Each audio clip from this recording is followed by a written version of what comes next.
All right, make sure that you're double tapping on that screen, sharing it with your friends, doing all that good stuff. Let me get this shared on out. What's up, Lizzie? How's it going? Well, also, is it I was looking at the book club, but is it correct to say that the next book is going to be Rosalind Hursthouse's On Virtue?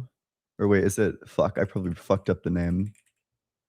It is On Virtue Ethics. I did fuck up the name. How could I do this? How could you guys let me do this?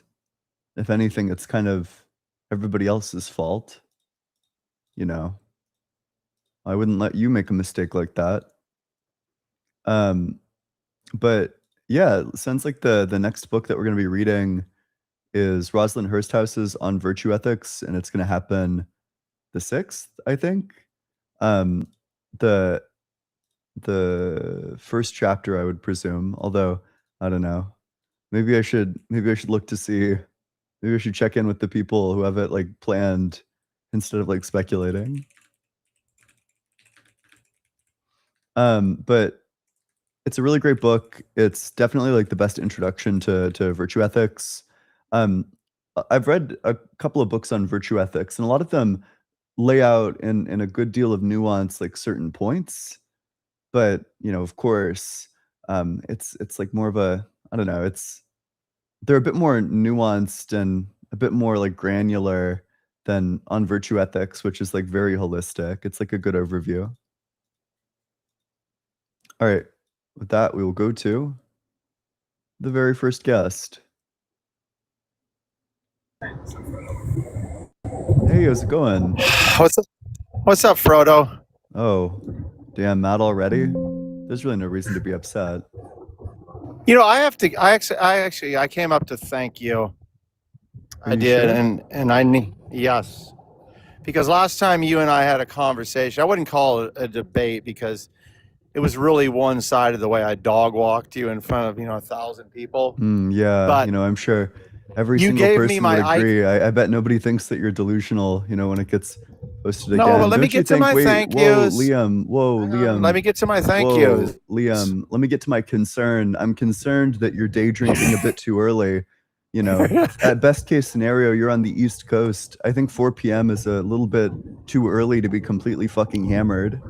You know, it only gets worse if you're on something like the West Coast. I'm on the East Coast, you said? If you are on the East Coast, which is the best case scenario. What time is it on the West Coast? I think it's like 12, maybe 1. If it's around there, then it's definitely too early for you to be drinking already. You shouldn't be drinking this early into somewhere. the day. Isn't it 5 o'clock somewhere? It is 5 o'clock somewhere, not where you're at though. You should really be staying sober. It's a Thursday, you know, we're worried about you. You know, assumptions are like assholes, and everyone has one, right? So you're assuming something that's obviously not true, and you assume a lot that's not true. Obviously not true. Now he goes, right? Now he's got to talk over because he got cornered again. Oh, gosh. Cornered on the insult? You got beat the fuck down on your own insult. Dude, listen. Stop, he says, stop, you're cornered, stop. You're cornered, and we're in like a circular home. Stop with the back blowout insults, okay? They're not... They're ridiculously stupid, okay? Holy shit, dude. So listen, you should. Let me get back to my thank yous. I didn't Whoa, sorry. I did not.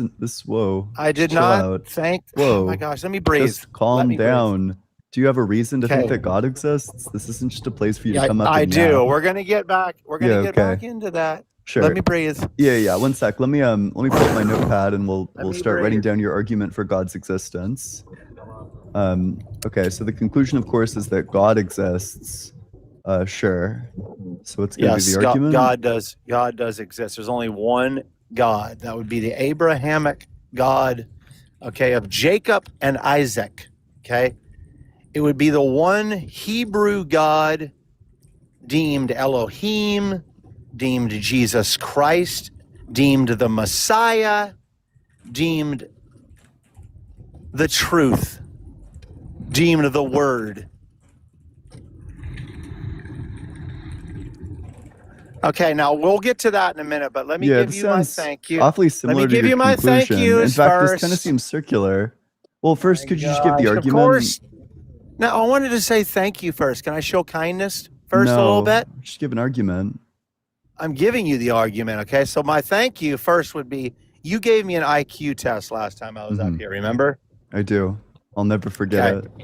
And I did not actually take and partake actually in that. I just walked through it to get past it. You remember that? You did partake it. And it You brought literally me answered a all the lot questions. more. You told me which questions to select, It which brought answers me to back. select, Listen. and then I selected them, and then your score on the IQ test was lower than 100.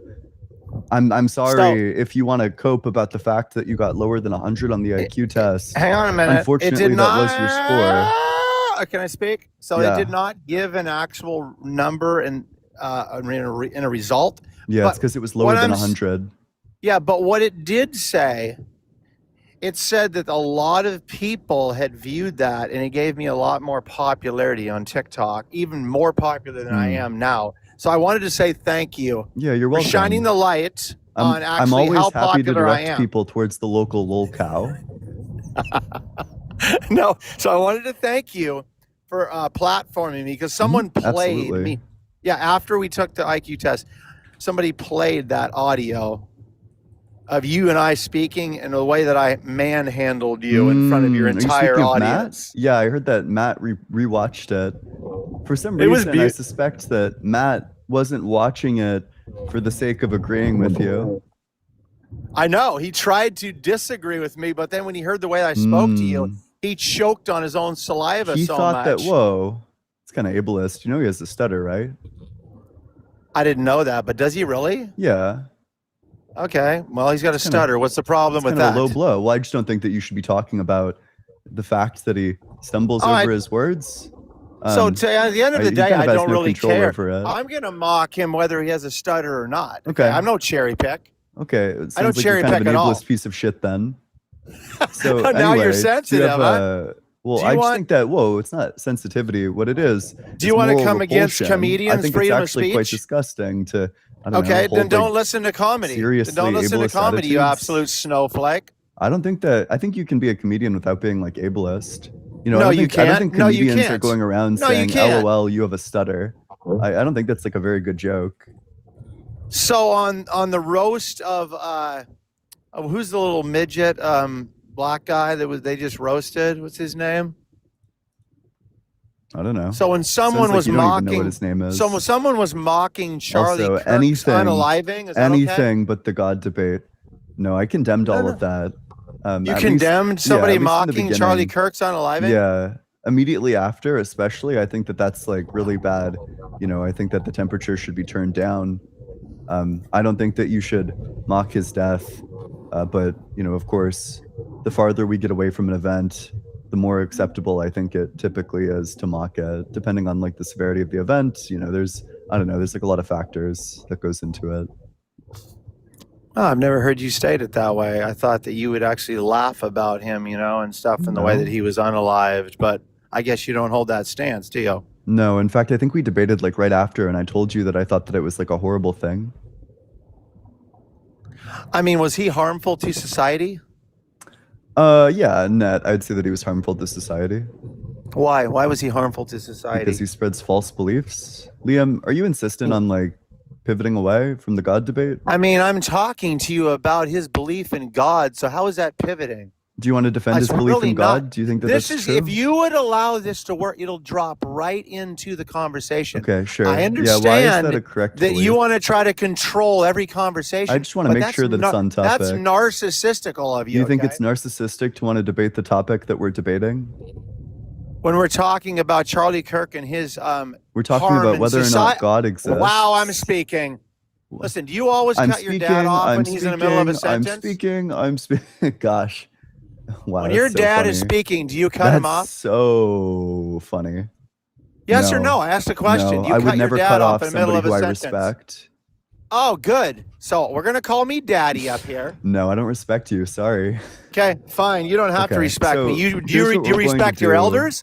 Do you respect your elders? Not necessarily. There you go. Thank you. First concession that you're a douchebag. Let's God's go. Existence. Wait, sorry. Why does somebody being older than me mean that I automatically ought respect them? Because I think that youth in society should respect their elders. That's the Okay, for conclusion, sure. dipshit. Oh my gosh. That's the Okay. conclusion. You're giving a motivation to believe. You're trying to give a reason to believe that. I asked Okay. you, why ought I respect my Let me elders? tell you. And then you basically just restated, well, you ought respect your elders because the youth ought respect their elders. Why? Why ought Do you I? think? Would you say in your glass half empty, view of life? Would you say there's more great people or shitty people of the elderly generation? I have no idea how I would possibly quantify that. But Take a also, the guess, only reason why the Snowflake. glass. Answer the question. Whoa! The only reason why I the glass have is half no empty is idea. because I I keep can't on answer chugging your water question. because I'm so tired from fucking your wife all night.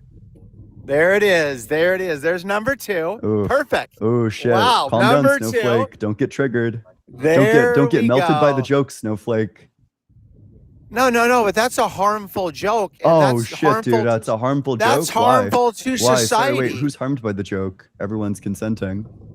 I mean, would you want to destroy someone's relationship by hooking up with their significant other? Do you think that a joke about hooking up with someone You cannot answer a question directly. No, I can wouldn't you? do that. Yeah, the direct Yeah, answer to the oh, question good is boy. no. Good boy. And here's the symmetry breaker. A joke about hooking up with someone's wife isn't the same thing as actually hooking up with someone's wife. I hope that helps. But you already said that jokes are harmful and Yeah, certain jokes shouldn't but be used a in joke about society. a thing isn't the same thing as Oh my actually gosh, doing the you thing. can't stop yapping. Oh, much fuck, he's so pregnant- mad. How He's much literally pregnant such a feet? snowflake, dude. God damn. This dude's like symmetrical along so many different axes the way he's a snowflake. I'm going to let you get it all out, whiner. Go ahead. Okay. The reason why every single person in chat's making fun of you and no one respects you is because you lost on the substance immediately and you got easily lolcowed. I keep on blowing your back out rhetorically and substantively. I beat you the fuck down every single time you pipe the fuck up. I'm whipping, I'm dipping, I'm slipping, I'm slopping, I'm bipping, I'm bopping on your bitch ass. What else do we got? Maybe that's fine. Hey. Okay, listen. I'm not going to go to insults. It's so easy with you. I haven't made one insult yet at They all. always keep on blowing up in your face. Also, you came in here and said that I was Frodo, and then you called me a snowflake. I don't know if you forgot that. Maybe I've slammed you so hard that you have a concussion, which is why it seems like you have like short-term memory issues. I mean, Frodo was a pet of mine. I had a 3-legged dog that walked in circles chasing its own tail, and it was really Your kind of wife cute. calls me the three-legged dog. It was so unattractive that it actually was cute. So it's kind of what you are, okay? Okay, just so listen. Those are all facts. It's factual evidence I brought to the table. Gotcha. Okay. Board for certified studies that you're a douchebag. Okay, so yeah. let's move on with the conversation. Yeah, sure. So moving on to the topic of God's existence. So Yes, God okay. exists because of what? God exists because of the need to understand what perfection is. Okay, so we need to understand what Yes. perfection is, Yep. What is the definition of perfection? which is something that can't be improved upon, presumably something that consists of nothing but, perfections, which are just Perfect. great-making properties to the optimal Perfect. amount. Perfect. Perfect. So, okay, we need Perfect. to understand Great, what good enough. perfection is. Stop if yapping, we need to we get it. understand what perfection is, Mm-hmm. then God exists. Tell me Therefore, God something. exists. Tell me something. Is this a correct summary of the argument? Is it premise 1, we need to understand what perfection is? Premise 2, if we need to understand what perfection is, then God exists? Without an example of perfection, Is this the argument that you're making? that's going to be one of them. Yeah, I just want to Okay, approach sure. Well, it. let's just talk about this Hang on, first hang on. argument. I just want to When you approach. say we need to understand it, are you saying it's like necessary, like in all possible worlds we understand what perfection is? Absolutely, Do absolutely. you think every single person understands what perfection is? I You don't think I like don't you think infants know what Good perfection Lord, is? you asking a question and then You just continuing said to that speak? necessarily everyone knows what perfection is. That's Tell me obviously when you're false. done yapping. That's like an insane blunder, dude. You would agree that there are some people that don't understand what perfection is, right? Who are these people? These people I that don't know, have, like newborns. do not have cognitive abilities. Probably lots of people. Yeah. Okay. So these are So you these do would- you would agree Oh that my not gosh, everybody you gotta understands stop. what perfection is? Lord help him now. He cannot stop speaking. Okay, this the well, the devil reason why I'm inside going to of keep you? on speaking Dude, is because God doesn't listen. exist, apparently. You self-own, but unfortunately, I'm going to need an answer to the question, do you think that there are some people who do not understand what perfection is? Yes or no? There are people that have challenges, yes, that have mental. So some people don't understand what perfection is. Oh my gosh, my did not stop speaking. Is that correct? Just yes or no will suffice. No. Yes, You nuanced yes, it. yes, You knew. yes, yes. You Oof, nuanced calm down, everything, Snowflake. bud. Chill out. No need to get triggered, liberal.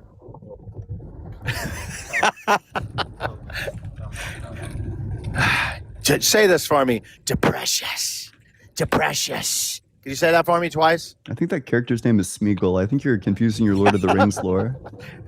I'm sorry. I probably am. Okay, Smeagol sounds better. Can I call you Smeagol? And what perfection is? That was my of dog's course, girlfend, was Smeagol. some people Remember that three-legged don't dog I was talking about? understand That was his girlfriend. Her what name was perfection Smeagol. is.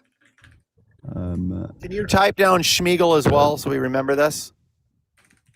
Every person understand what perfection is. Okay, so you've committed yourself to just like a direct Smeagol contradiction. down so we can continue. Whoa, sorry. Put What I actually put down as a contradiction, you've already affirmed one. You got spawn killed in this debate. You tried to give an argument for God and it like kind of instantly fell apart. So you said that it's necessary, that it's true in all possible worlds, that every person understand what perfection is. But also you agree that there are some people that don't understand what perfection is. Okay, can I This is a direct contradiction. Hang on. Which of these two would you reject? You made a good claim. You made a good point. Is that the sound you make when you get rhetorically fucked? Make the sound again, cuck. You. Wow, yeah. Make the sound again, cuck. You are a buffoon. He made it again. God, what a good boy. You should be my three-legged dog sometime. I'm not into men. That's Are you that's sure? your view. You That's keep on your coming back voting. here to get my rhetorical back shots.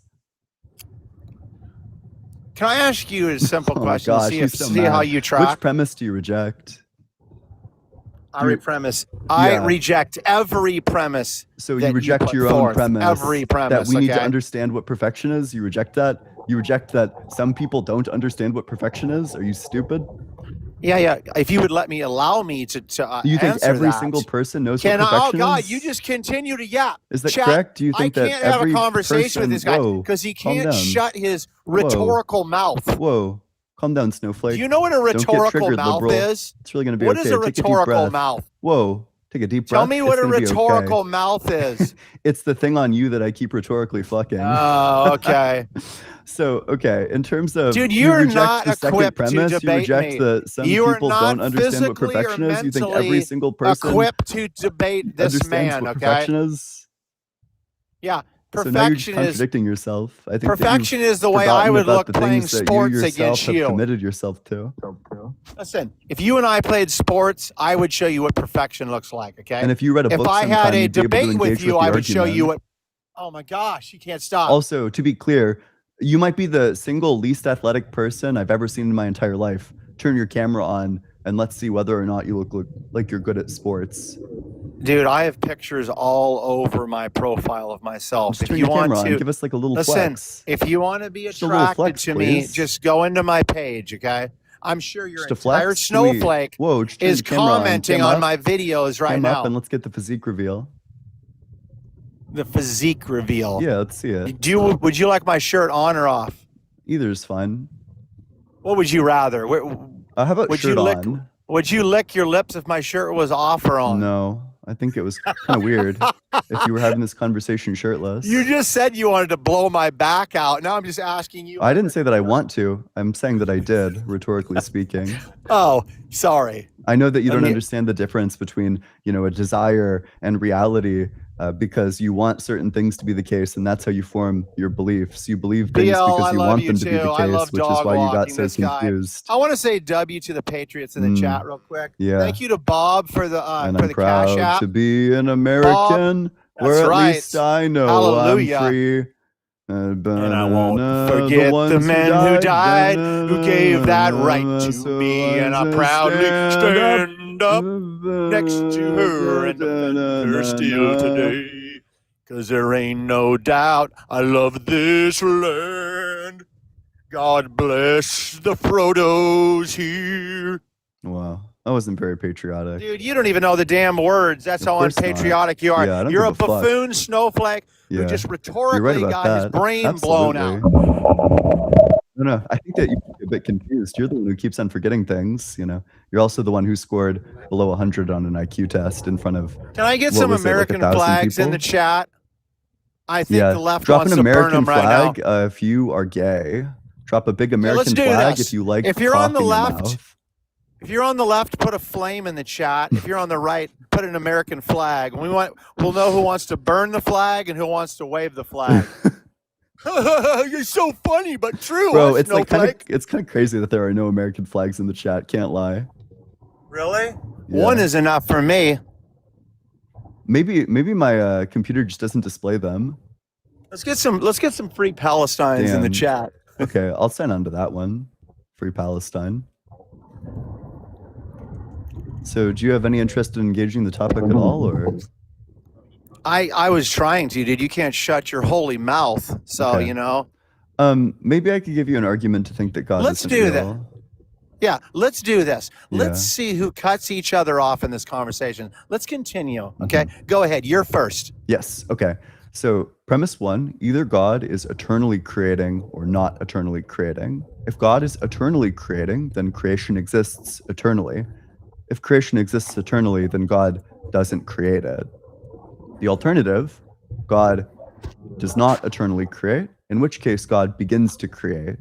If God begins to create, then God changes. But a God that's outside of time can't change. Therefore, God can't create. Are you done? Do you want me to write it out for you? Nope. Are you done?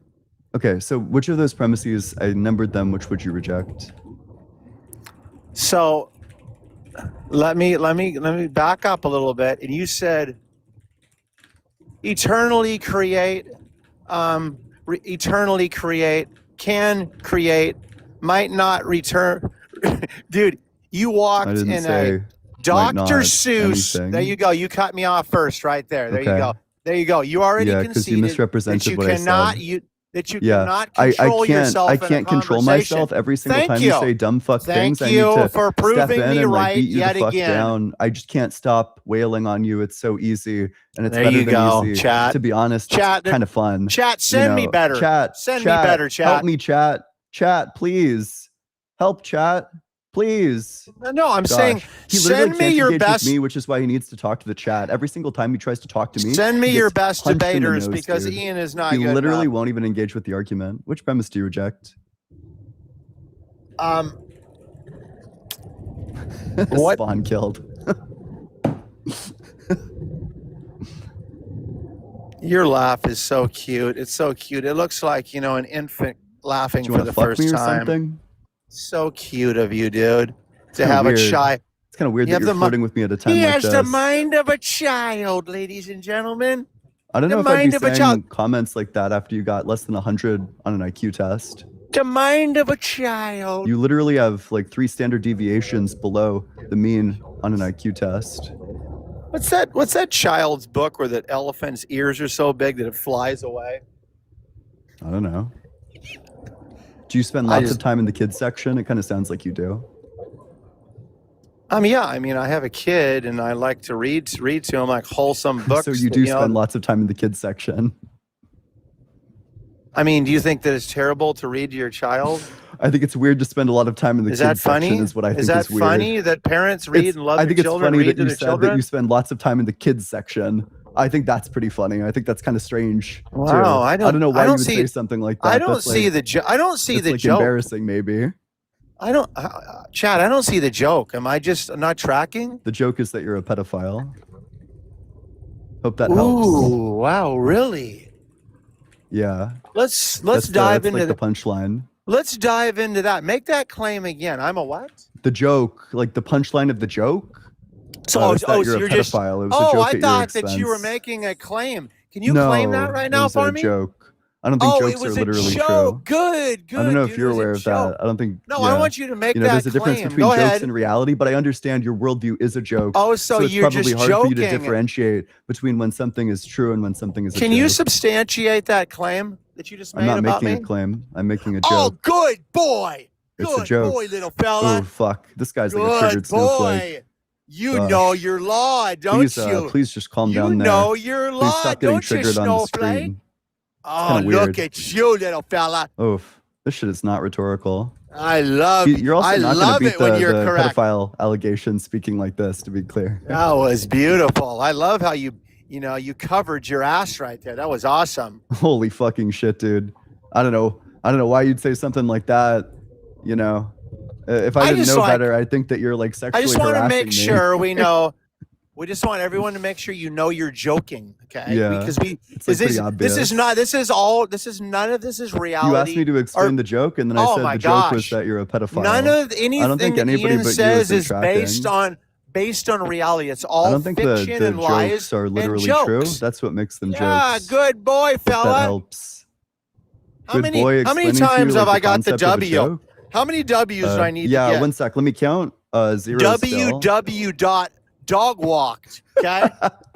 I think the saddest part is that you think that you do well. Listen to me. www.dogwalkedian on God did TikTok. not That's create my it. website. So here's what we're gonna do. I formalized the argument. We're just gonna get you to reject a premise. King E, yes, God the did host is not definitely a big L. Eternally create, then God changes from not creating to creating. Maggie touched grass today, okay? Are you good? Are you like I'm hallucinating? great. I'm doing great. If God is the creator of time, then God cannot change. When was the last time you let that Therefore, the natural conclusion- solar power sun actually, God land on is your not brain? the creator of time. So which premise here would you reject? Don't say all of them. It's a huge blunder.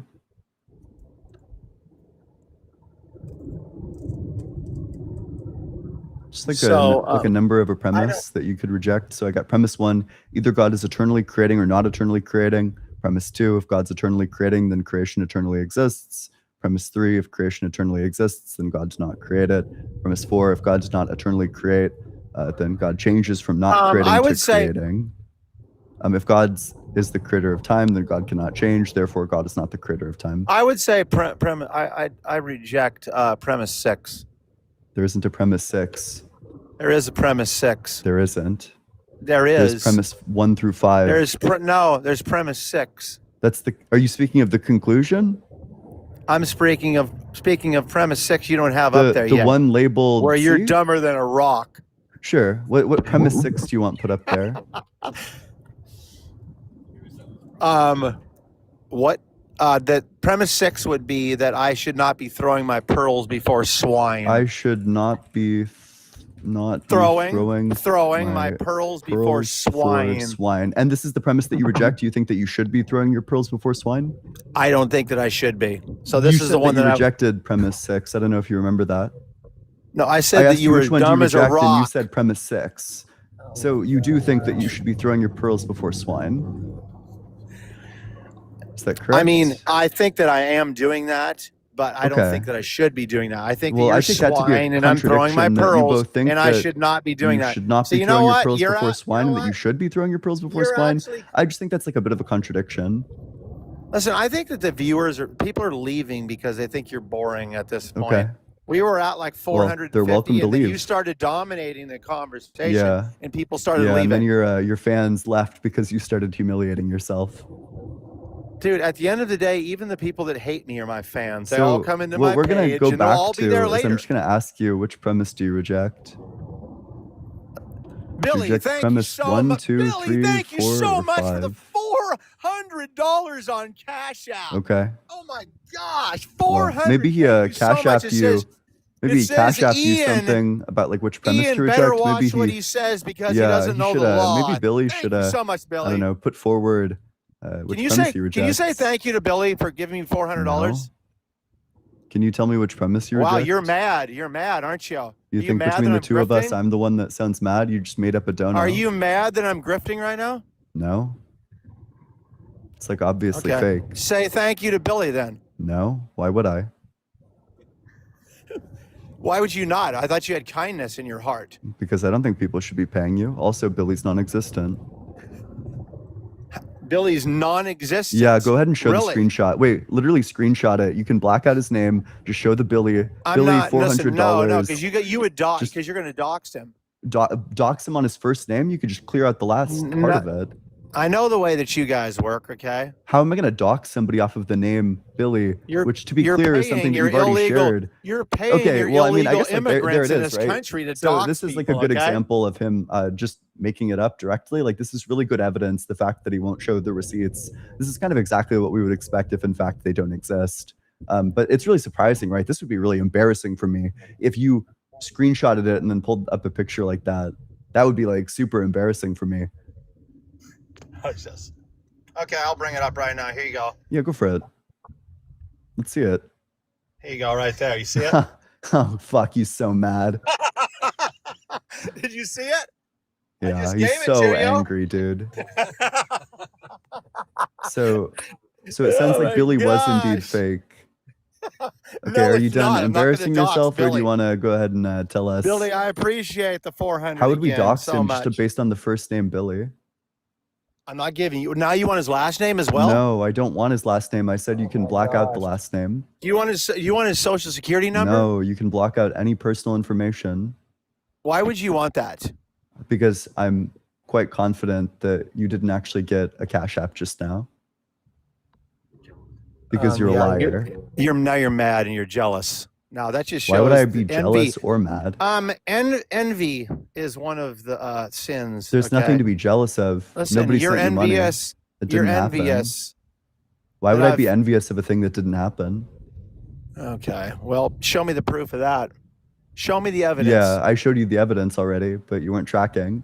You're, the evidence so you're that you saying didn't that get- like The fact that you won't show the screenshot with just like Billy and then like the $400 from Cash App is exactly what we would expect if this actually didn't happen, if nobody sent you money. But that's This really is surprising crazy. because Why this would are be like a you- really good opportunity to why are embarrass me. you so You'd be able to make angry me look about like my a Cash dipshit. App? Whoa, Why are you calm so- down. There's nothing to be angry Dean, about. listen, Nobody's Dean angry. Withers taught me Whoa. about the Cash App. Seriously, chill out. No Okay. need to get upset, Snowflake. He's like cope laughing now. Listen. Hopefully nobody realizes No, that I'm he's not. I'm crashing just- the fuck I'm out. really actually laughing. I'm belly laughing. Wait, somebody said that Cash App isn't even in your bio. Is that true? Bro, My that's that's a crazy fucking blunder if true. Yeah, let's look at his profile. Oh, definitely dig into it, big guy. Leave me some comments too. I need more comments. I don't know. Also, Can someone in the Discord link hey, it to me? hit that. Maybe Hit someone in that, like Stream Mods. hit that follower if you want more of this content as well, ladies and gentlemen. Hit that follow. Tell a friend. He's so down in like the Liams that exist. I need more follows. I want to grift. Oh Can God, somebody- he's like can somebody begging help for me it. grift? That's like that can't I wanna- be. I That wanna can't sound be like a- true. I wanna There's sound no like way Barbara that that's true. Come on, that can't be the case. Shit, that's fictional. What? Hey, what do you get on your royalties? Holy fucking shit, Mr. Payco! Thank you so much for the $401. Whoa, one sec. Let's fucking screen share that even to demonstrate. You know, this is what proof of getting a super actually looks like. You know, Mr. Payco, $401. That's fucking ridiculous, dude. That's gnarly. That's like, I feel like I need to like make up words. That's like indubitabilistic. You know what's Unlike that's- Billy, I'm real, Wait, and I what's can his name? What's imagine it- wait, almost wait. nothing I would like Who was less that? than What was that? talking Wait, to wait, what was Liam, that person's name? diving in front of the shot to protect the rest of us, get paid. Let's get a big W for Mr. Payco. I appreciate the fuck out of that. That's like genuinely fucking crazy, Mr. Payco. So, Mr. Payco, you know that Ian and I talked about grifting off of you guys earlier today, and all of this was set up. You know that, right? Wouldn't that be crazy if I brought on like this is Liam? amazing. Chat I'm like didn't splitting even it like know that. 50-50, and it's Wow. like, okay, you got to There come you on go, here chat. and make fun of the number of people There that you donate go, to me, chat. and then somebody will donate more than you, and then we'll like split it 50-50. God, that would actually be the most insane grift at this stage. Can't even lie. Dude, Anyway, I think that there are some people who want to seriously engage with the debate, so I'm probably going to move on to one of them. But unbelievably big W for Mr. Payco. I really appreciate that. Garbage Man, thanks so much for the super chat. Instead of electrons in love, couldn't we be cartoons in love? This would point out that laws and constants are unnecessary, perhaps even deceptive. That's a good question, I think. Something else is that God could just make other immaterial minds. There could just be like a network of immaterial minds, and that could be all that there is. And this would also have the added benefit of taking away things like, I don't know, grape. Like nobody would be able to grape anybody else because you're just an immaterial mind. I think that would be pretty lit. BTA debates, thanks so much for the super chat. Elliot from the Elliot argument says you keep ducking him, which is obviously false. This dude unironically will not debate me. I've challenged him to several. He wants to set up like some moderated like in-person debate or some shit like that. I don't know why I would set up a moderated in-person debate with somebody who's a nobody. You know, if he had some following, I'd consider setting up a debate like that. But he has like 1,000 followers, dude. If you want to debate me, like I have practically nothing to gain from debating him, more than I have to gain from debating anybody on TikTok. So I don't know if it's all the same. I'm probably just going to keep on debating the people on TikTok. And if he wants to be one of those, he can wait in line. The Bro Games friend, thanks so much for the super chat. Going through a breakup, but that means I have more time and money to spend on Ian's stream, so I'm really up. The Bro Games friend, I'm really sorry to hear that. Breakups are like seriously stressful times. Those have been some of my lowest times have been when I was going through a breakup. But I think the beautiful thing about a breakup, at least for me, I feel like my personality and who I am largely like crystallizes when I'm in a relationship. Like I think it's like pretty consistent. I think like the serious personal growth that I've been able to do throughout my life has been after breakups. That's when all is laid bare and I have to evaluate what sort of things are important to me. So it's like a devastating time. It's really sad. It's really upsetting. It's absolutely like it's, you know, it's okay to feel all of those feelings. But you know, it's a good opportunity to evaluate what matters to you. You have a lot more time. You have I don't know, I guess like more money too. It's a perfect time to explore things or figure out who you want to be and like what sort of life you want to live. Wait, one sec. Okay, I got like a live restriction a bit ago. I don't know if the live restriction, or I think it was just a 10-minute one. That's okay. Bob the Monitor, thanks so much for the super chat. Charlie is the funniest comedian. His last joke made laughter explode out of my throat. That's pretty funny. Yeah, you know, I take my principled stance on jokes about tragedies is that, you know, I don't think you should joke about the tragedy after it happens. Like immediately after, I think you should probably be like serious and say, listen, you know, I don't want to live in a country where like things like this happen. But then I think, you know, jokes get I think jokes become more acceptable as the event gets farther into the past. Dr. Pizza MD, thanks so much for the super chat. I wonder who keeps dialing the phone for Cletus. Tell him I'm the one who stole his chin. That's so funny.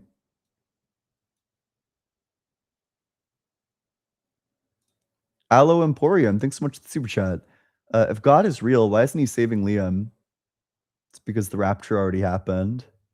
Now commence the yapture.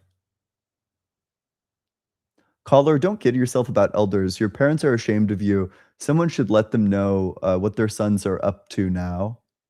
True. Your wife calls me the three-legged dog. Incredible. I was quite proud of that one. That one was really good. Yeah. Adam Brunker, thanks so much for the super chat. Your wife calls me a three-legged dog was brutal. High five. That might be some of my best work. Relax with Russell ASMR. What the fuck did I just join the live to? Wait, no shot. It's Liam. I remember this guy lost a push-up competition to Dean Withers live. Dude is clown shoes. Well, I don't know why you would ever challenge like Dean to that. He's like clearly like fucking ripped. That just seems like a 100% like lose rate. Also, Liam seems like quite scrawny. Like maybe he goes to the gym occasionally, but like, come on, man. Like, what are we doing? Grimmy, thanks so much for the super chat. I wasn't there for the IQ test. Did this guy even get to double digits? The score was so low that the Mensa Norway test didn't even show it. I'm gonna post the video probably tomorrow. Relax with Russell ASMR, thanks so much for the super chat. Liam isn't serious, he's lonely and wants an audience. True. Robotaholic, thanks so much for the cool Corey membership. Appreciate you. That's incredible. Gabriella, thanks so much for the super chat. That dude would have been much easier to endure if his volume was way down. I'm sure the powers that be are on it. Helping MAGA deconstruct, thanks so much for the super chat. Is there anything more easily offended or brain dead than a MAGA boy like Liam? Liam is a walking, talking Dunning-Kruger, rock hard for Doug and sinfully wet for Sharon. I'm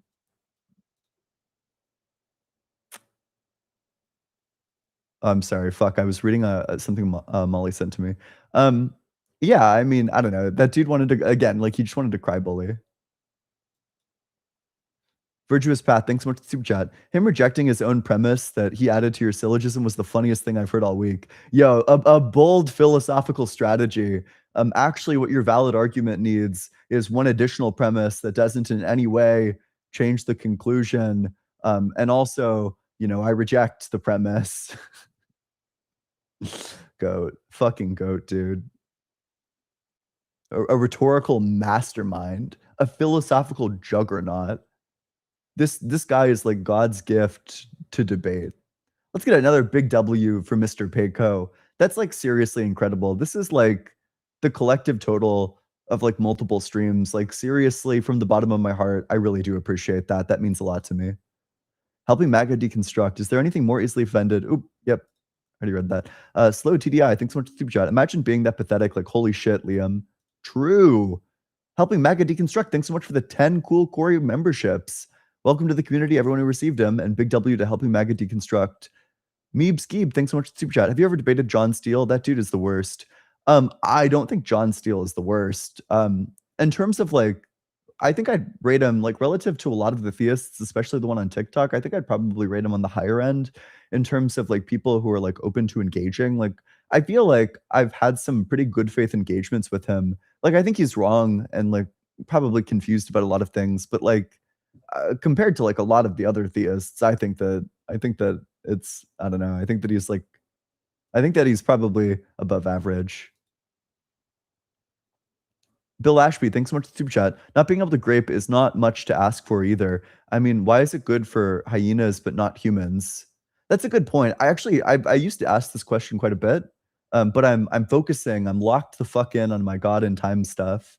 Um, but I do want to return to the problem of evil and read about the problem of evil as deeply as I'm reading about God and time right now.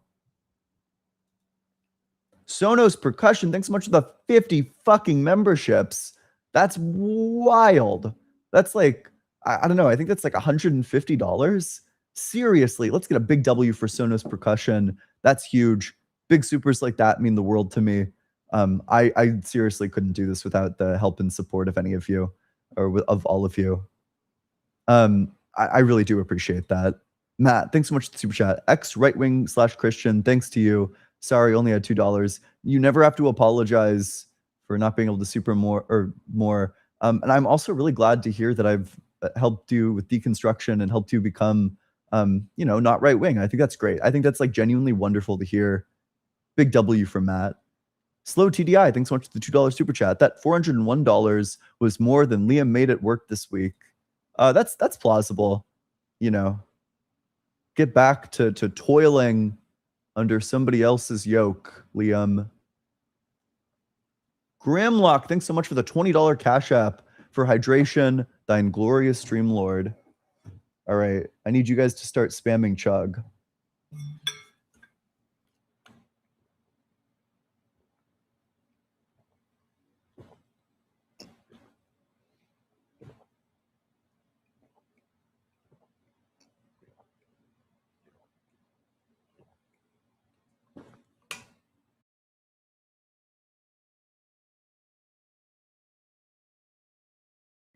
Let's fucking go. Whoa. Manuel, thanks so much for the $40 Venmo. That dude doesn't even have a Cash App. That's true. That's, I don't know. I probably should have just asked him that. That would have been a really funny thing to ask him. Oh yeah? What's your Cash App? What is it? Just say the name of it.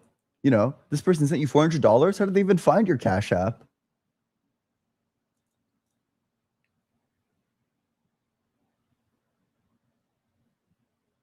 Okay. If you're in that guest request box, make sure that you're 18 or older. Make sure that you believe in the God of the Bible, the Torah, or the Quran.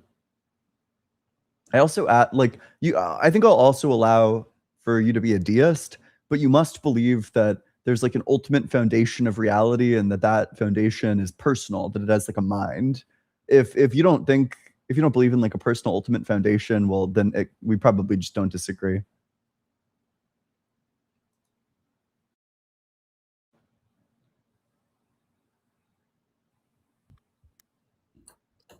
Hey, how's it going? Hello, how are you? Doing well. Yeah. How are you? How old are you? I'm 27. Yep. And what religion? Um, I don't know if I want to say. I just want to say that I believe in God. You're a bit quiet. Can you speak up a bit? Yeah, I just want to say that I believe in God. Okay. Yep. And what makes you think God exists? What makes me think God exists is morals, because without God, people think that they could do whatever the fuck they want, and I think God gives us laws. And where can we find these Well- laws? You can find them in the Bible. Oh, sure. So you're a Christian. I don't know why you're embarrassed to just call yourself a Christian. No, I'm not embarrassed. I just say that I do believe in God, though. Okay. Yeah. Yeah. So I think that there's like kind of a couple of things. So does God tell us to do the things that he tells us to do because there's a reason why we should do them that's independent of God telling us to do them? Or is the only reason that we have to do what God tells us because he told us? Like, is the fact that God tells us to do something why we have the reason to do it, or does the reason come from like elsewhere? Do we have like independent reasons to do it, and God just like informs us of like the things that we should do? I don't know if that makes any sense. Yeah. If we come up with our own reasons on the laws, like we have man laws, and then we have laws that God has given us. And I believe these laws are absolute in comparison to mankind's laws. Okay, Right. I can tell that the question I asked you was like a total mistake on my part. When the Bible says that you can own slaves, do you think that that was morally perfect? Let's see. No. Okay, But so then it seems like God doesn't give absolute laws. no. Do you right now? Which Christians own slave right now? Who do you see? Name me a Christian who owns slaves right I'm now. not going to be able to name you a Christian who owns slaves right now, but when God said that you could own slaves, that must be morally perfect, but you're saying that it's not morally perfect. Oh, you're focusing on the Old Testament. I'm focused on the New Testament, dude. But Jesus affirms that you should still follow the Old Testament law. In Matthew 5:18, he says, not one letter, not one stroke of a letter will pass until all is accomplished. He was referring to the Jewish law. Yes, exactly. So it's still in effect. Yes, correct.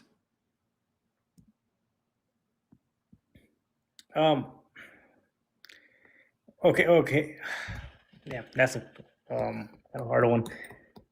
I don't think Jesus would be agree. I don't think Jesus owned slaves, though. If he would have followed the Old Testament, I don't think he owned slaves. Or How did he? do you determine that it's wrong to own slaves based on the Bible? It never says that you shouldn't. Well, you look at the teacher, Jesus. He didn't own slaves, unless he said that. Unless you find me evidence of where Jesus owned slave, then I'll say that's wrong. Okay, so you think that if Jesus didn't do something, then it's wrong to do that? Sure. So it's wrong to have sex and have kids? When did you said that? Jesus never has sex. He never has kids. Okay, so Is that wrong too? Because Jesus never does it? some people may think it's wrong. Do you? In my opinion, I think maybe. You're being stupid. That's obviously not true. Like, there's no way you think that. Okay, can I explain why? Yeah, why? Because if you bring kids into this world, most likely this world is about like suffering, and a lot of people don't like this world, and you know, it's. Well, I mean, you could kind of like use your brain a little, like if you some Holy shit, parts dude. of- We have like the Christian arguing antinatalism. It really is starting to feel like punching down, so I might just move on to the next one. Hey, how's it going? What's going on? Yep. How old are you? 21. Yep. And what religion? Christian. Yeah. What makes you think God exists? I'm just going to go ahead and say this now. Anything that your little chat supports is terrible. Okay. Actually terrible. So my chat supports like the abolition of like child rape. Do you think the abolition of child rape is terrible? Well, no, hold on. The fact Are you pro? that You're the pro chat- child rape? Why would you be pro child rape? The fact that the chats is even bringing that up is Wait. disgusting. So you think it's Y'all are disgusting disgusting to for want to even get rid of bringing child any of rape? that Do you up. think that trying to abolish child rape is disgusting? That disgusts you? for even bringing it up. You think it's disgusting that people want to stop child rape? That's kind of weird. It's disgusting to even think That's- of it. In the first I place. know that It you is would disgusting to never even be think of it in the pro-child first rape, place. but when you say things like it's disgusting to end child rape, I think people might come away with the impression that you're disgusting to pro-child even rape. bring it up and to make You fun of think it's someone's death. Your whole disgusting? chat is Whoa, bringing up sorry. a You think it's guy's disgusting death. to want to end child rape? Bro, he's not. I never said that. You said that everything that See, chat look, this is what supports you do. is You are trying to disgusting, twist my words up to but get me chat cornered supports up, but it's not. ending child rape. I Your think it's weird. chat I is think it's so literally- weird that you it's- think it's that that's weird- it's weird. disgusting. It's weird that to even think of that in your head. That we should end child rape? That's You don't think you think it's disgusting to think that we should end child rape? That, dude. Are you okay? Jeffrey Epstein? Is that you? Jeffrey Epstein. He's AFK. Jeffrey Epstein, big guy. I'm curious. Like I'm wondering. What? No. So this is exactly what I heard earlier. Mhm. Was when somebody brought up that if God tells us to grape a little child, we would do it. I don't correct. think that happened in my stream. No, I'm saying other people, You should go talk to That- those other people. other people that have the same looks as you and everyone in here. You should go talk to one of Has- them. I haven't made that argument. But I'm saying people with the same thoughts that y'all have, right? Correct. I don't have that thought. I think that the Gee. Christian could presumably say, in fact, I think that they probably need to say that the reason why God tells you to do these specific things is because there's like some further reason to do it. So he would never tell you to do that because there's not like a further reason to go and do that. Okay, so what I'm hearing is are you an atheist? Correct. Yes, I'm an atheist. Okay, so why do other atheists have to ask me those things? Because But you've you- probably misrepresented the view. Also, to be clear, that reductio does work against like divine command theory. So it's okay to say those things. Depending on your view, yeah. It's a reductio that works against certain Christian ethical systems. Like, for example, if you think that things become good just because God approves of them or disapproves of them, well, then yeah, actually, you would have to bite that bullet and say that if God approved of child rape, then that would be a good thing, because all it would mean for goodness to be inside of something in that circumstance is just that God approves of it. So if that's not your view, then I just wouldn't run that reductio. Oh, he ran the fuck away.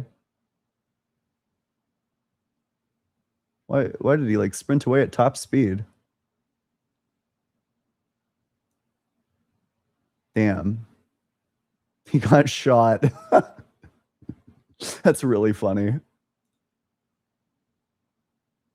That's pretty crazy. Hey, how's it going? That's fine. Yep. How old are you? I'm 19. Yep. And what religion? I'm a Muslim. Okay. What makes you think God exists? I believe there are two answers I can go about it. Hmm? Uh, I could say the first one, if you're standing on an island, you can come to the conclusion that there is some kind of higher power. Okay. And the second idea is through revelation, for example, the Quran. Okay, let's do the first one. Yeah. So I would argue that almost everybody, for example, standing on an island, eventually comes to the conclusion that there is a higher power. By higher power, what do you mean? Like supernatural things? Some form of higher power. That's the term I'm looking for clarification on. Like what happened just now is you said everyone standing on an island most people come to the conclusion that there's a higher power. I ask you, what do you mean by higher power? Do you just mean like supernatural? And you say some sort of higher power. That doesn't clarify the term. I still don't know what you mean when you say higher power. Well, it is, you're right. I guess supernatural, something supernatural. Okay. Yeah, I mean, maybe if somebody doesn't know anything better about the world, they might think that there are supernatural things.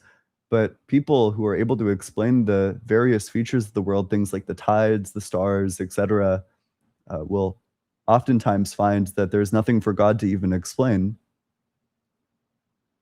No, I do agree. There's a lot of things that we can't still explain.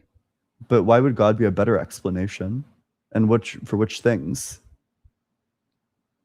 Well, I can give you the example of the first cell or DNA. It But is we can practically roughly impossible. explain those things. Yeah, but can you recreate the first cell being created out of randomness? Why would we Is expect that to be able proven? to? So let's say that the first cell will come together in like one in like 80 million nucleotide pairs that are mashed together. Well, we wouldn't expect to be able to recreate that in a laboratory.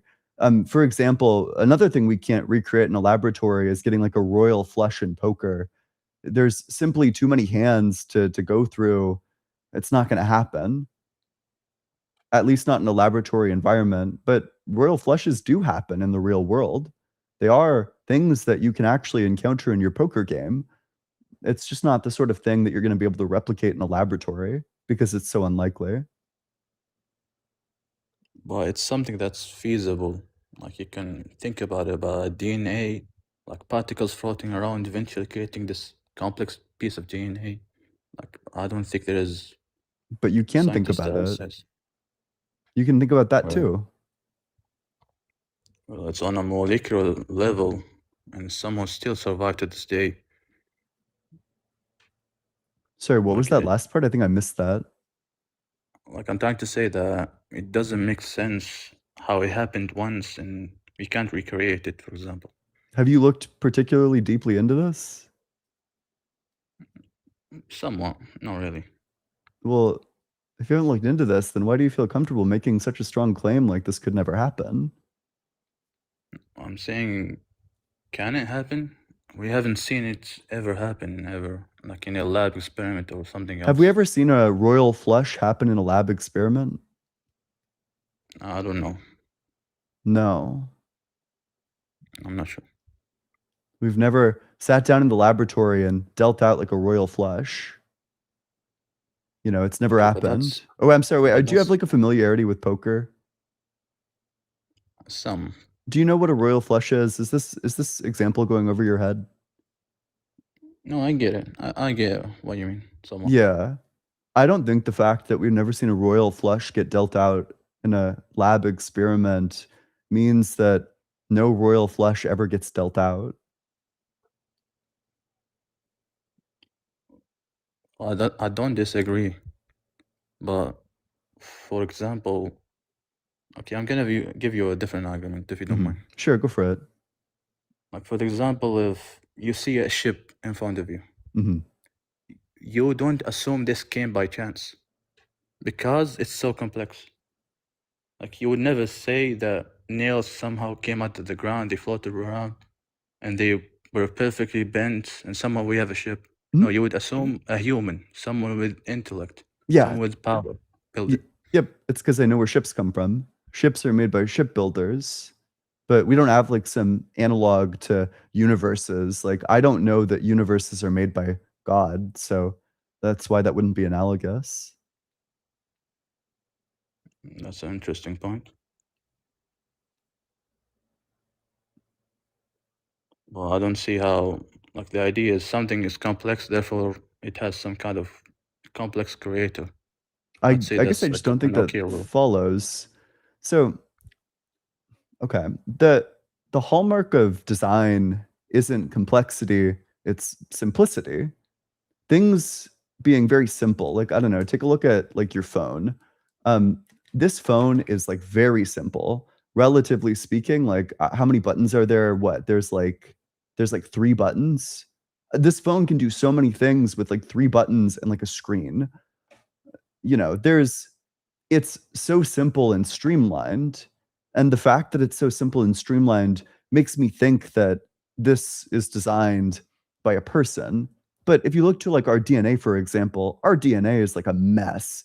There's DNA segments that just straight up don't do anything. Sometimes you're like some of your DNA is composed of like parasitic DNA elements that'll just like make copies of themselves and most likely cause harmful mutations. Like it just doesn't look like it was very simply designed at all.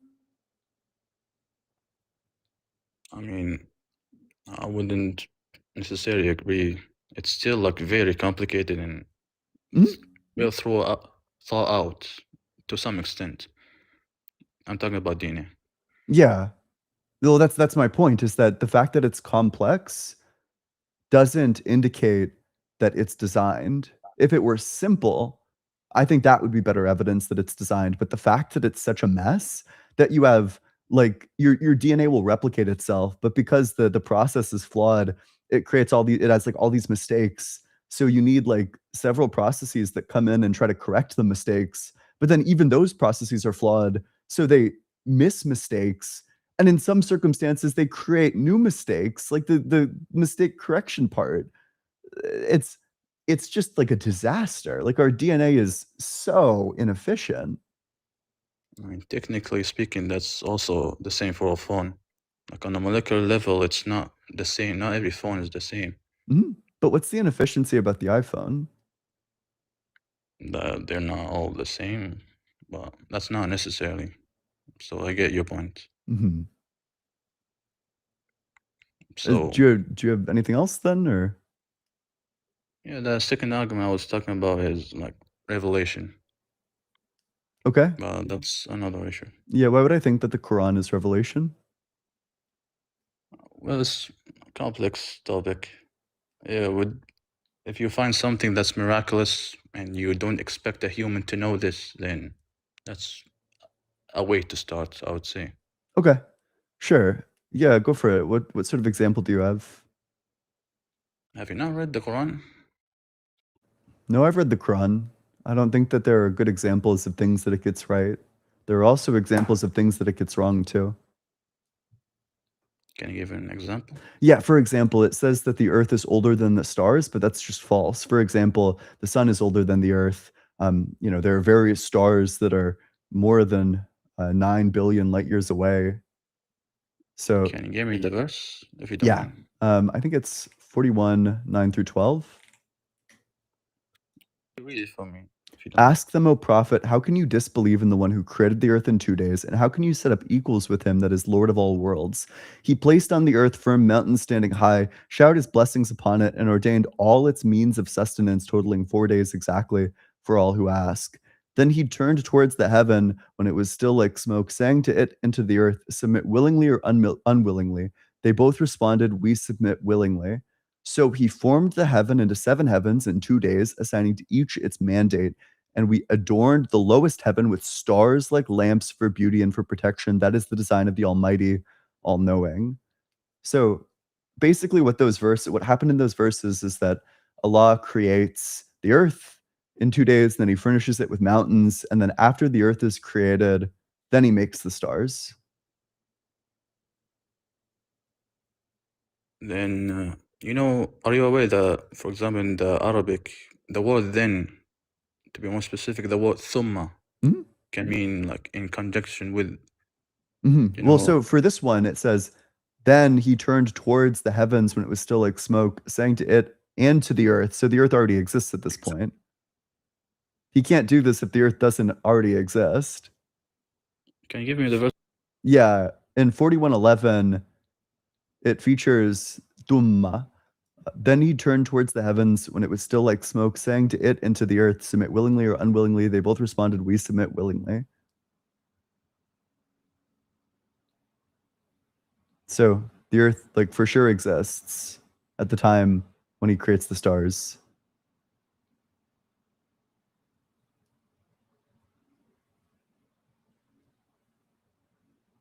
Also, if you're off the app, I can't hear you, but make sure while we wait for this guest to read the verse and then return, make sure you're double tapping on that screen, sharing it with your friends, doing all that good stuff. I guess we can read some more supers. We'll read some supers while we wait. Cold Blooded, thanks so much for the Cool Core membership. Appreciate it. Whoa. Spaghetti, thanks so much for the $20 super chat. That's pretty big. $18.99 for Ian, $1 for Liam. Buy a fucking clue. True. Truly another common Liam humiliation ritual. Slow TDI, thanks so much for the super chat. Wool. Grimmy. Oh, is that supposed to be British? Whoa. You got a problem? It's probably Australian. Fuck. Grimmy, thanks so much for the super chat. Crystals are complex structures that form naturally. A god is unnecessary.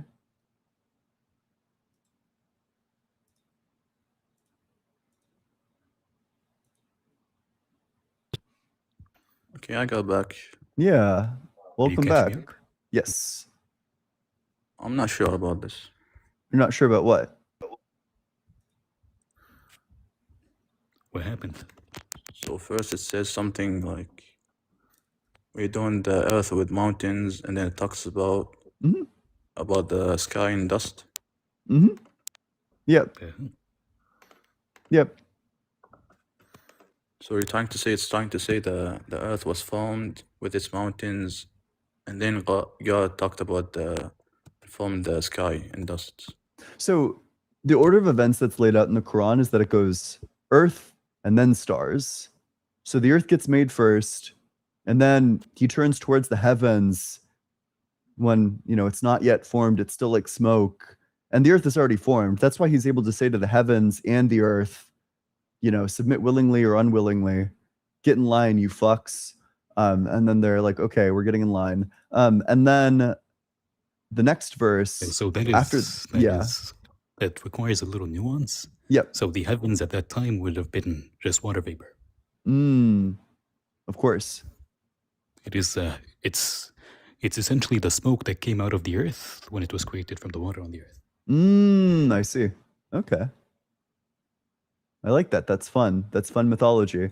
But okay, guest. So the argument is that it makes a specific claim that the earth is older than the stars because the earth is created before the stars. You know that the earth is created before the stars because there's a state where the earth exists, but the stars don't. So the earth must be older. I would say, like, if you read verse 9, like, he's trying to make a point at first. He's the one that made these mountains on earth, and he shaped them. And then he also talks about how he formed dust clouds into suns and whatnot. Yep. So, But you agree that there's a state where there are no stars and also the Earth exists? no, that's not what I'm saying. But would you agree with that? No. So for you the sake of argument, reject yeah. 41:11 where it says, then he turned towards the heavens when it was still like smoke, saying to it and to the earth. So the earth exists. By 41:11, do you think the stars exist? Just based on your reading of that?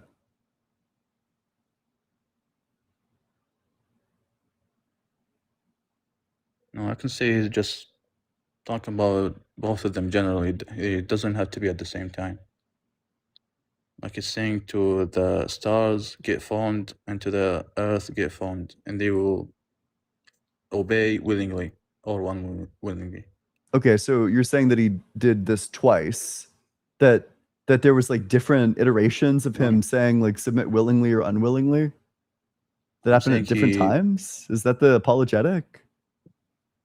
No, that's not what I'm saying. Like I'm saying this is him saying this before anything. Like he's going to create the stars without their permission. He's going to create the earth without their permission. The earth already exists. That's not what I'm saying. But that's what the verse is saying.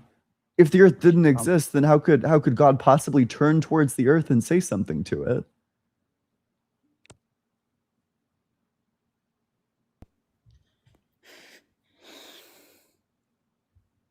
I see I'm having What'd you say? some kind of point. I should read it again. Okay. Is there anything else you wanted to talk about? 100 times won't change it. Oh, I guess that's it. Okay. Well, thanks for coming up. No problem. Wow, truly a flawless debate performance by Ems. Not even a possibility of a mistake. Fucking incredible. All right. I mean, he did kick you, so. True. You know, maybe it's talking in the most like esoteric. I love how they have both, right? Like they both have the Quran is perfect. Nobody could ever possibly write a book like the Quran. Also, the natural reading of this verse, it's actually something totally different. God is like fucking with the timeline, you know, even though God says Of course. first this, then this, If you have then a person- this. He If you actually, have a person who has like 30 IQ, read a text, and then Dr. Blitz read a text, they're gonna come to different conclusions. true. So of course. Yeah. Especially if the person with 30 IQ really needs the conclusion to be true. If they really need to think their way into a specific conclusion. Nova Strike Rain, thanks so much for the super chat. Keep up the good work. Appreciate it. Appreciate you. Reverend Nate, thanks so much for the cool Corey membership. 3 months. That's incredible. I'm glad that you've been here for 3 months. Sure. Sure. Sure. Okay. Let's go to the very next guest.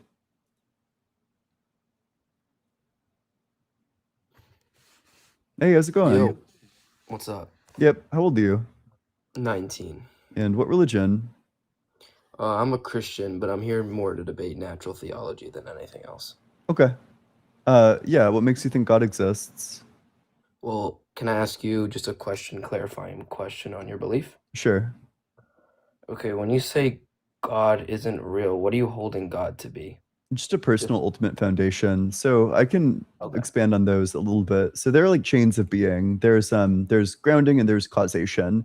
So you Right, can yeah, have like a 100%. thing that grounds another thing that grounds another thing. And that's like a Contingent things. chain of well, not necessarily contingent. I mean, it depends. There's like one reading of contingent, which means like dependent. And yeah, you'd want to say that if something's grounded in something else, then it's dependent in that thing. But there's like another reading of contingent that means like possible but not necessary, in which case that's Right. not true. Okay. So there's grounding, like this exists in virtue of this existing. And then there's like causal chains of being, like this produces this, produces this, produces this. So Right. what it means for a being to be ultimate is that all of the chains of being come back to that being eventually. That if you were to Okay. trace through the chain of being, there's no being that doesn't eventually end up in God, like originating in God. And then God is personal. He has like a mind. That's basically what I'm saying when I say a personal ultimate foundation. Okay, so then a second clarifying question. When you say God isn't real, you're saying there's no ultimate thing that ties all things in existence back. I'm saying that if there is an ultimate thing, it's not personal. There either not isn't an ultimate thing, or if there is an ultimate thing, then it wouldn't be a person. Okay, that's actually good. That's good clarity because I would have argued something that you might have not already said to be your belief. Okay, that's a good clarifying question. Okay, so I guess the first example I'd bring up, especially with natural theology, are you familiar with Leibnizian ontotheology? I can go into it if you want to. I'm familiar with like Leibniz and his like his contingency argument. Yeah, that's separate. That's so Leibnizian ontotheology is a little bit different. So that's basically predicated. So I'll ask you 3 questions. Yeah, go for So it. the first question I'll ask you, so it's a logical reasoning. So the first question I'll ask you is, would you hold it to be true that one perfection does not contradict another perfection? By perfection, you mean what? Absence of wrong. So like absence of, let's say, like a limitation of an ability. So if I say perfection, so let's say I'm perfect at playing soccer. If I'm perfect at playing soccer, does that inherently contradict the fact that I could be perfect at playing basketball? So in the circumstance that you've laid out, no. Although I do think that there are like perfections that are pretty clearly incompatible. So for example, you probably want to say that it's a perfection to be necessary as opposed to contingent. And you probably want to say that it's a perfection to be perfect, morally perfect. Like you always do the Right. good thing. But you probably also want to say that it's a perfection to say that you have free will, that like a being with free will is better than a being that lacks free will. But Okay. in order to have free will, you would need the ability to do wrong if you so choose, and then you just choose to do right. But if you have like the ability to do it, then that means that it would be possible. Like there's some possible world where you do wrong, but then that means that you can't possibly be necessarily good because there's some world where you do wrong. Oh, absolutely. I would 100% agree with that. Mhm. Okay, So so yeah. let me just continue with the line of reasoning. We can Yeah, get go for into it. other ideas. So originally you said no, so we'll continue with that. If one perfection necessarily, and it would obviously be true that some perfections are more compatible. Like I would agree with that 100%. But that doesn't mean necessarily that 2 perfections would contradict. So what I think I laid out like 3 perfections that contradict. okay, well then can you restate that because I might have Yeah, missed I that. think the perfections of necessity, omnibenevolence, that is like being all good, and divine freedom. I think that these 3 perfections contradict each other. Okay, so you're saying if God has free will, he's not divinely perfect? Yes, because if God has free will, then it would be possible that God chooses to not do the good thing, but then that means that he's not necessarily morally perfect. Because a morally perfect being, it's not possible that they don't do the good thing. I wouldn't see that as being true. Like when I think of perfection, and you can say I'm wrong about this, and we can have differing perspectives on what perfection actually is. When I think of perfection, I don't think it's the lack of capacity of doing wrong. I would say it's more on the action of doing wrong. So for example, I could be perfect at playing soccer and have the full capacity to mess up in every action I do while I play soccer. That doesn't necessarily mean that I'm not perfect at playing soccer because it's based on the actions I actually present myself with rather than the capacity to be imperfect. Do you So, understand what I mean by that? not really. So, maybe what I could do, I could like formalize the argument. And you could tell me if there's like a part of it that you disagree with. Okay. Okay, so God is free in his actions. God is necessarily morally perfect. If God is free in his actions, then he is free to pick bad actions. If God is free to pick bad actions, then it's possible for God to do a bad action. Okay, let me ask you this first. Yeah. When you say necessarily morally perfect, automatically you're saying that God, as a morally perfect being, is necessarily perfect, meaning it cannot be any other way, correct? Yeah, that if God were to be necessarily morally perfect, that just means that he's going to do the morally perfect thing in all possible worlds, that there's no possible world where God doesn't do the morally perfect thing. Okay, and you're saying because he's necessarily morally perfect, then he does not have the capacity to do wrong? That it's not possible for him to do wrong. Right, but not possible. So you would say he does not have the capacity to do wrong? Yes. Okay, well, doesn't that contradict the Christian? Okay, so you're saying it contradicts the Christian idea that God is all powerful, because if God is all powerful, he has the capacity to do wrong, which would mean he's not necessarily morally perfect. So as a Christian, I feel myself struggling to agree with that second one. Okay, so you would disagree that God is necessarily morally perfect? I would disagree with the fact that necessarily he can not have the capacity to do wrong. That he can lack the capacity to do wrong. So then you Right, do because think that it's possible for God to do something evil? I think it is possible. I don't think he does evil. Okay, you don't think like moral perfection is a perfection? I would think that moral perfection is a perfection. Again, I already stated that we kind of have differing opinions of what perfection is. I said that perfection doesn't necessarily mean you lack the capacity to be wrong or to do wrong. Mhm. So, Yeah, as that's I've kind of where stated the before, contradiction's coming from. okay, well, then I'll explain. Like with the soccer example, I'll bring it up again. I can be perfect at playing soccer. At every move, I make the right move. We would both agree that's perfection because I do not make a mistake. However, that does not mean I do not have the capacity to make a mistake. I have the capacity to kick a soccer ball and completely whiff, Mhm. but that does not mean that I'm not perfect at playing soccer if I have never made a mistake while playing. Well, but would it be possible then for you to make a mistake while playing? Yes, but that does Okay, not and mean if I'm you not made the perfect. mistake, if that possibility was actual and you made that Yes. mistake, would you be a perfect soccer player?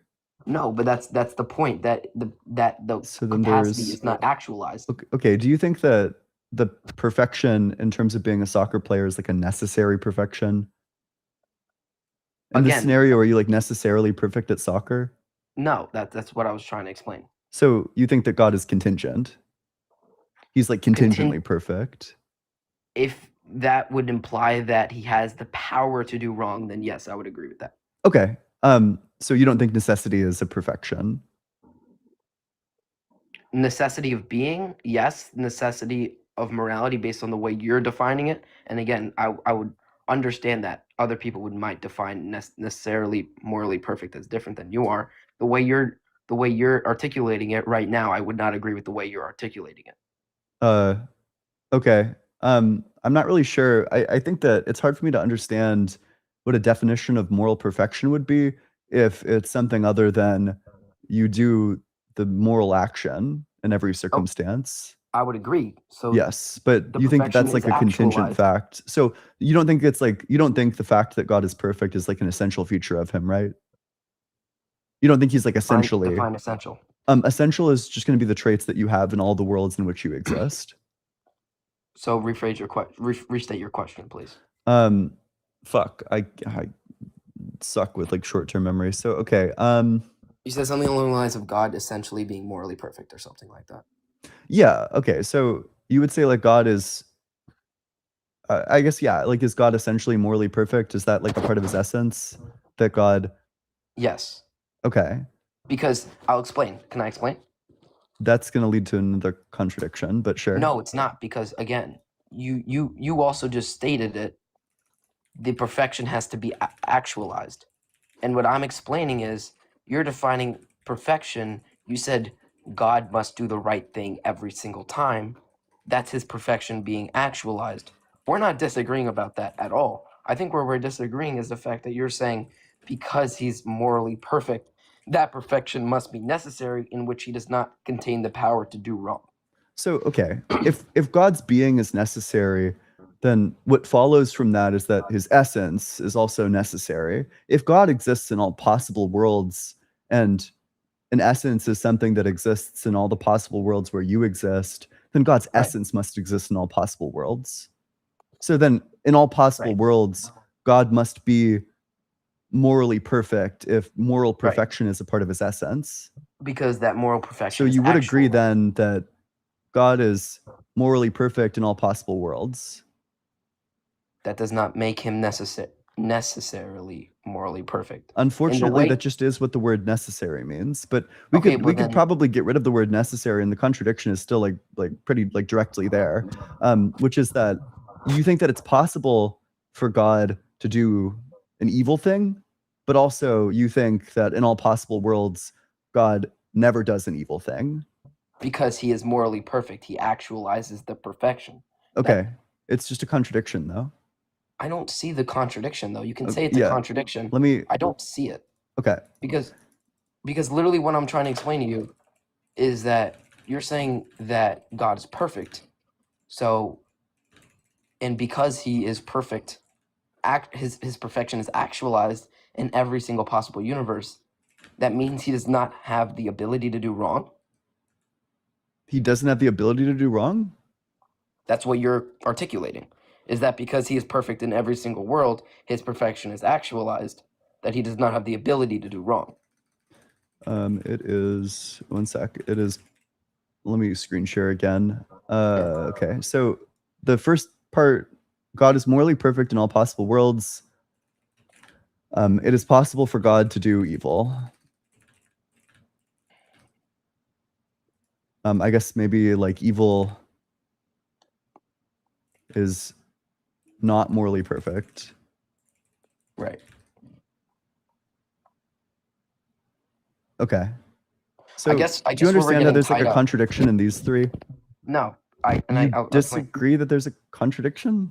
Yes. Okay. Because, again, when we're talking about morally perfect, we're talking about his morality being actualized in action, right? So you can say God has the power, because you're saying possible.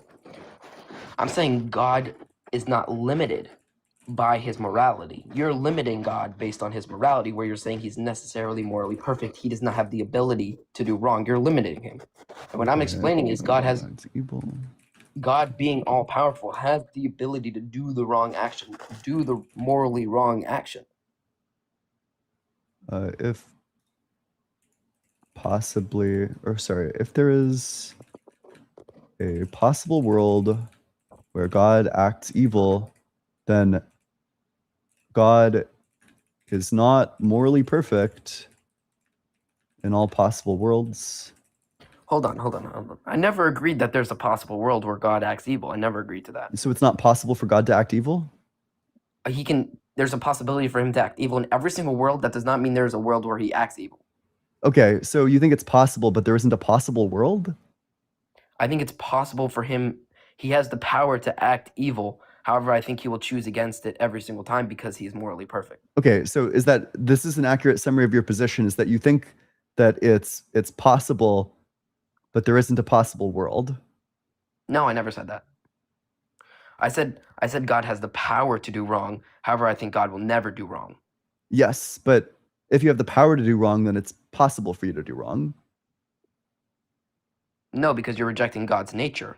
You're misinterpreting. You don't God's think nature. that in order to have the power to do something, it needs to be possible for you to do it? What's a power? What does it mean to have the power to do something? It means if he chose to do evil, he could. Yes, exactly. So he can do this if he chose. It's possible to do it if he chooses. There's a strict. Does he have the acceptance. power to choose to do that? He has the power to choose. Yes, exactly. Sure. So Okay, he so let me can explain, let me explain. choose to do that. Let me explain, because I'm going to lose my Is train of that thought. correct? I'm going to lose my train of thought. Hold on. Okay. He has the power to choose. Sorry, if he chooses to do evil, he will, because he has the Mhm. power to do it. Yep. Okay, And is he free to choose that? that's a big if. Hold on, that's a big if. Yes. He is free to choose that.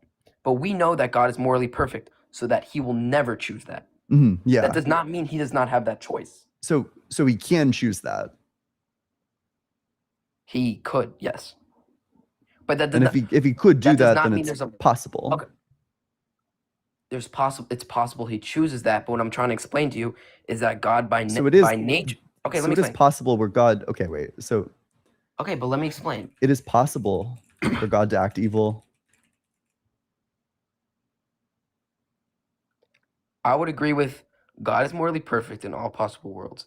It is possible for God to act evil. Then a third one, or no, sorry. It is possible for God to act evil if he so chooses. The third one, I would say, God in nature will never choose evil. But that does not mean he does Evil. not have the choice to act evil or act good. Okay, so I guess like of these three, which would you disagree with? Okay, let me We read. took away the word world, we just made it possible. So God is morally perfect in all possible worlds. It is possible for God to act evil. If it's possible for God to act evil, then God is not morally perfect in all possible worlds. It'd be the last claim you're making. So you think that God could act evil, and in the world where God acts evil, he would still be morally perfect? How many times do I have to explain that God would never act Is that evil? is that because- accurate? Is that like an No, accurate that's not. summary? That's not accurate. That's not accurate. He would never do it? You're saying it's impossible? I'm saying I'm saying literally. No, not that it's impossible. Again, this is what What I'm does saying. it mean to say that it's never going to happen? I think you're misunderstanding what free will means. God has the choice to do evil. However, God is a perfect being who, with that choice, always chooses the correct action. So you can say he has the power to choose evil, but then to say because he has the power that in one world he would act evil is to misunderstand God's nature. Okay, so what do you mean when you say that something's never going to happen? Because I take that to mean something like it's impossible. Yeah, again, that's where I wouldn't understand where you're getting that. Okay, so what do connection. you mean by never then? If that's not what you mean, then what do you mean when you say God would never do that? Yeah, that's a hard question to answer. I guess I would say that okay, I'll explain it in sort of a way that doesn't make me Just a lightheaded. definition, to be clear, just a definition of what never means. I mean, I'm sure you understand it's hard to make a definition on the spot, especially when it's The word is an like idea easy. that's so abstract. You could just say like impossible. Impossible is like a correct reduction Yeah, of that'd this. be a very easy definition, but it'd be a wrong one. And why is that wrong? What's a counterexample? Okay, a counterexample would be the example we're talking about literally right now. God Yes, has the- exactly. So you have no counterexample other than the thing in question. That's question begging. How is that question? Because you're begging? presupposing that your conclusion is correct. No, because I'm explaining to you that God's nature is so outside our understanding and so outside the nature we're So you're used to in our unable to society. say, when you say God would never do that, what does it mean to say that God would never do that? Okay, I'll explain. God has a nature that we, as humans, especially religious humans, want to study, want to understand. So first, we go to logical understanding that if God has a nature, it must be a perfect one because God is. Wait, I'm first sorry. I'm actually going cause. to type this down. You might need to start from the beginning. So I'm typing down definition of never. So yeah, go ahead. Say all that again. Well, no, I mean, I'm not What? gonna say that. Okay, I see what you're doing. It's a Yeah, little game. just the definition of never, It's a little please. game. Okay, sure. Never, I guess, would be that in all worlds, this action will never take place. Or I guess I'm saying never again. Maybe in all doesn't take worlds- place. In all worlds, the action will not take place. Yeah. Yep. Okay. So in all worlds, the action doesn't take place. When you say worlds, do you mean possible worlds? It depends. It depends, honestly, because we don't know if this is the only world. I guess if you're understanding God and nature, yeah, it would be all possible worlds. Sure. Sure. I'll even. So you're saying that concede it's I know exactly impossible. where you're going with this, but I'll concede that because my argument still stands. Okay, sure. That's fine. But okay, to be clear, I do think that there are like some perfections that contradict each other. But yeah, okay. Yep. What's the next step? Okay, so if no perfection, if you were able to grant that no perfection contradicts another one, then you would also have to grant that a being in our understanding would have the possibility to have all perfections. Mhm, Because Sure. if one perfection does not contradict another perfection, then a being must be able to have would have the possibility to have all Yeah, perfections. sure. Okay. Okay, would you say it's more perfect to be or to not to be? More perfect to be or to not be? Like, is it more perfect for a being to exist or to not exist?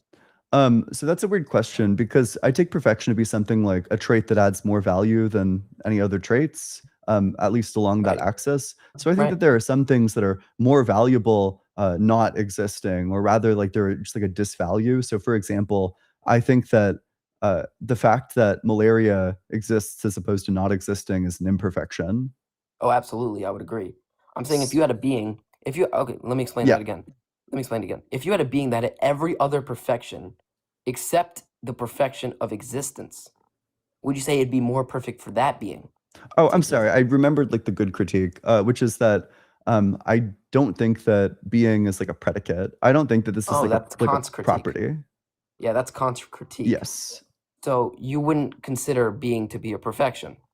I wouldn't consider it a property. So like trivially, I wouldn't consider it a perfection. I don't think that it's like a sort of property that you can like stipulate into things. Like for example, Spell I that don't out a think little that more. I don't think like the squared circle with the property of existing exists. Right. That's what Leibniz. I don't even know if that's how you pronounce his name, but that's also what he argues. So I'll explain what the rest of the argument is, and then we can talk about it. So he Mhm. says basically, if one perfection does not contradict another, this has to go back to Descartes. He was building on what Descartes has to say It's about I'm sorry, I'll help you out because you seem good faith. It's Leibniz and Descartes. The second Descartes. one Yeah, was the second one's more egregious. Don't let your friends hearing you say that. yeah. I don't know how to pronounce these guys' names. That's They got some okay. weird names. They had some weird names. They do. Anyways, It's many of um, them do. Yeah. So it's a 3-point logical Yeah. step. So one, we've already talked about it. One perfection does not contradict another. The second step is that if one perfection does not, this is the easiest step to understand. If one perfection does not contradict another, there could be a being. It's possible that a being would have all Yep. perfections because that being would not be inherently contradictory. Yep. That's fine. Then the third step would be if a being is possible to exist, another perfection would be existence, so that being must exist. So if you're not able to grapple with that third one, we can talk about that a little bit more. So what? Okay, yeah, what then he you'd was be explaining would be that if you grant the first two, right? If you grant the first two, it'd be the same logical extreme to say that God does not exist than it would be to say that a circle does not have, or that a circle has sides, or that a triangle's angles do not add up to 180. It is inherent in the first two that if you agree to those first two, it is inherently true that God must exist. So I think I guess I don't think that that follows. I think probably the premise you want to say is that necessity is a perfection, and then that would follow the modal ontological argument, which is made by people like Gödel and Plantinga, that a possible necessity is an actual necessity. But just saying like a possible being is an actual being, it doesn't follow that something like, for example, you might want to say that it's like possible that there's like a hat on my head, but it doesn't follow from the fact that it's possible that there's a hat on my head, that there actually is a hat on my head, if that makes any sense. Oh, absolutely, I would agree. But that's not what I mean by it's possible and then therefore it is. Yeah. That's not what I'm explaining. So what I'm explaining is in this line of reasoning, right? Let's just say we're conceptualizing a being that's all perfect. Mhm. And we're going down the list and we're saying this is perfect, this is perfect, this is perfect, this is perfect. We're not then saying because this being could exist, it does exist. We're saying in the fact that we agree that this being has all perfections, we are already agreeing that the being exists because existence is one of the perfections we already inherently agree to.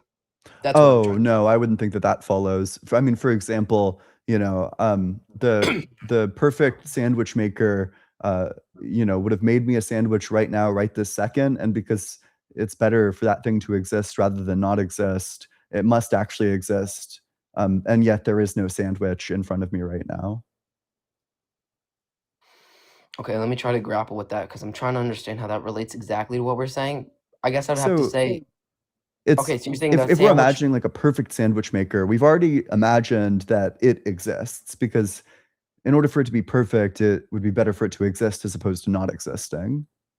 Right, but wouldn't the perfect sandwich maker have one perfection, which would be the perfection of sandwich making? Yeah, but then one of the Okay. things that makes something a perfect sandwich maker is that it has existence, it has being. Yeah, right. So that would be one of the perfections. However, that does not follow with what our argument is because our argument is not that something must exist because it is perfect in one aspect. We were saying the fact that you were agreeing that a being could exist that has all perfections, you are also inherently agreeing that that being does exist. So what I'm saying is if I agree that there is such a thing as a perfect sandwich maker, obviously that sandwich maker must exist. Mhm. However, I would never agree that there's such a thing as a perfect sandwich maker. Does God have the power to make a perfect sandwich maker? Yes, but that Oh, so then it's possible. I'm explaining it like an atheist. That's what I'm trying to say. If I'm an atheist, I would never agree that there's a perfect sandwich maker. Your big sign is that God isn't real, but you agreed with the first two presuppositions of my argument. Well, I mean, first of all, just like a quick reminder, I actually reject the first one, but I'm willing to grant it for the sake of the argument, Okay. because I think it's interesting. But okay, so if God exists, I guess we could run the argument like this. One of God's perfections is that he's all powerful, which includes something like the power to make the perfect sandwich maker. So if God exists, then that would commit us to saying that it must be possible for the perfect sandwich maker to exist. But the perfect sandwich maker, one of its properties is that it has existence and also that it's possible for it to exist, which means that we must be able to arrive at the conclusion that it actually exists because it's possible and it has being as one of its properties. Again, I'm trying to grapple with that because that's the first time I've ever heard that, so I want to articulate myself. Let me I could totally formalize this for you. It's no problem. Let me get this typed I'm on just up. trying- It might be like good to have like a parallel. So, okay. God is like essentially perfect, maybe? Or oh, sure. So, okay, wait, your first one, well, it might be a bit of a non sequitur, but we'll run with it. Okay, so no two perfections contradict each other. If no two perfections, Wait, I'm sorry. What were the perfections you say contradict each other? I'm just curious. okay, so I know that there's quite a few of them that contradict each other. For example, if you want like a really good list, this is like a great resource. Everyone should look into this resource. It's the Exapologist blog. It's exapologist.blogspot.com. Let me screen share really quick. This guy is the GOAT. It's Professor Felipe Leon. He has 250 arguments for atheism. Yeah, I see it. And there's this section titled Arguments from Incoherence Within / Among the Divine Attributes and Related Matters. So it goes through and basically derives contradictions between quite a few, like a good number of these perfections. Mhm. Like, you know, for example, the one that I'm running is the incompatibility between divine freedom and essential moral perfection. Okay. Yeah. So I'm claiming that God can't be essentially morally perfect and also be like a free being that could have done otherwise. Right, I see. Okay, but- so I see where we contended there. Okay. Yeah, you yeah. can continue. So, yeah, that's a great resource for anybody in the audience as well. So, okay, if no two perfections contradict each other, then a perfect being is possible. That's trivial. I agree with that. Okay. If actually, maybe for this argument, I'd have to reject that. For the perfect sandwich maker, maybe that one would be the one that gets rejected by the perfect sandwich maker. We'll return to that. We'll return to that one in just a second. Okay, so if Wait, can I say one thing really quick? yeah, Okay, so when you're bringing up a perfect sandwich maker, right?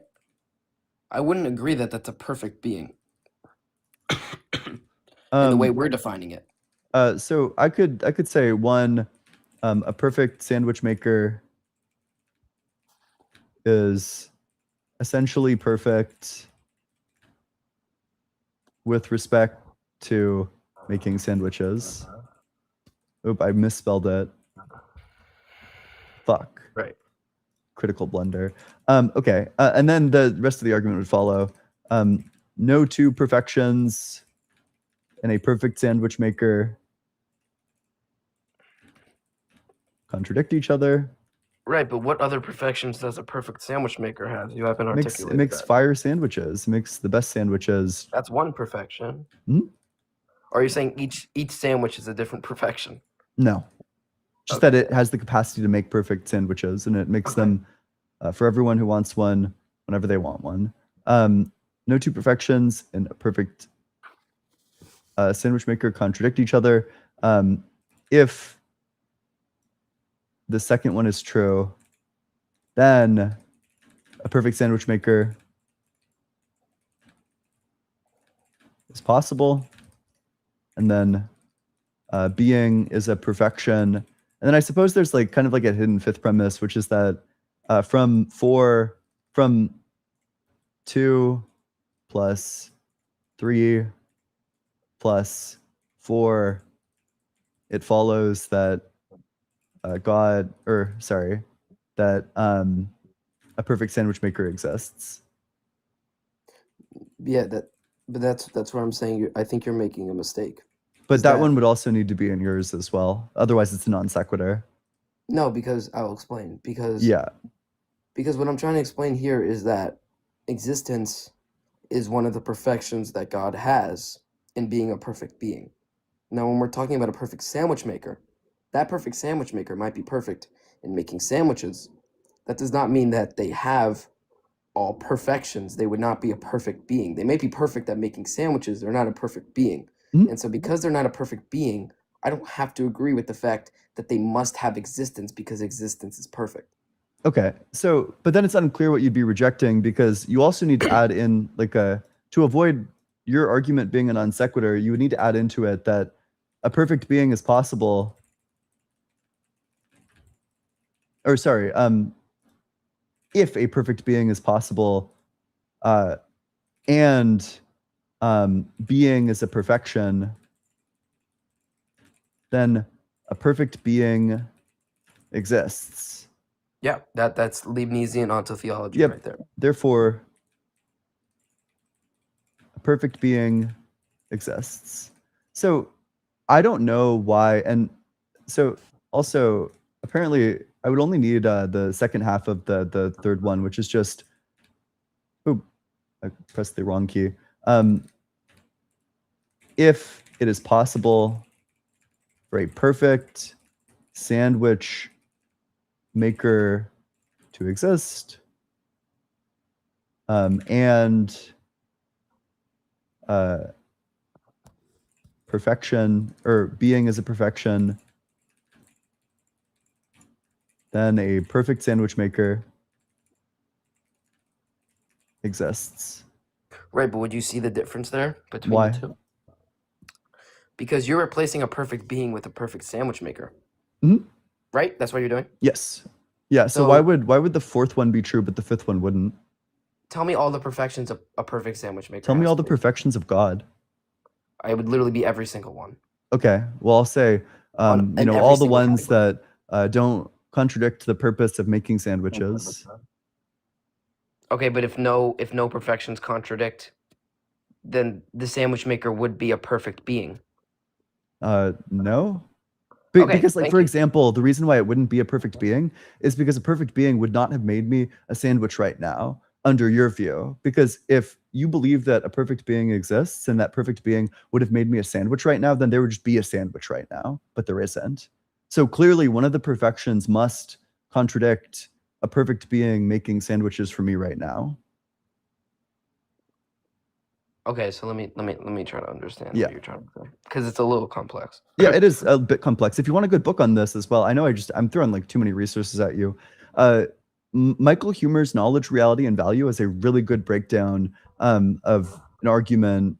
So the ontological argument, one of the originators of it is Saint Anselm, and a person who gave a critique of that from his time. There's like another priest who basically gave him like a parody argument about like a perfect island, that, you know, a perfect island must also exist then because being is a perfection.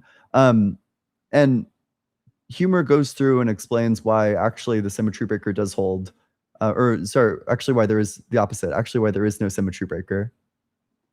Right, but what I'm trying to get at is that existence is a perfection, correct?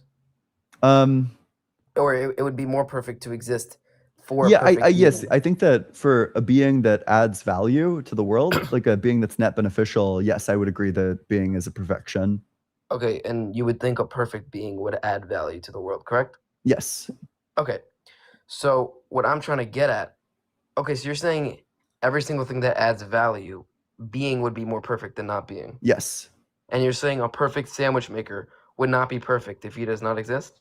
Yes, because a perfect sandwich maker adds value. Yes. Okay, so that perfect sandwich maker is God. Okay. Well, that's That's clearly one not of true God's then. perfections. That's one of God's perfections. Okay, so then You you added- would say you added no- this you would be a added great no argument argument. against God's existence Hold on, but you because added no I don't have a sandwich in front of me. But if a perfect sandwich maker, if a perfect sandwich maker existed, there would be a sandwich right in front of me because I want How do you one. know that to be true? Because I want one.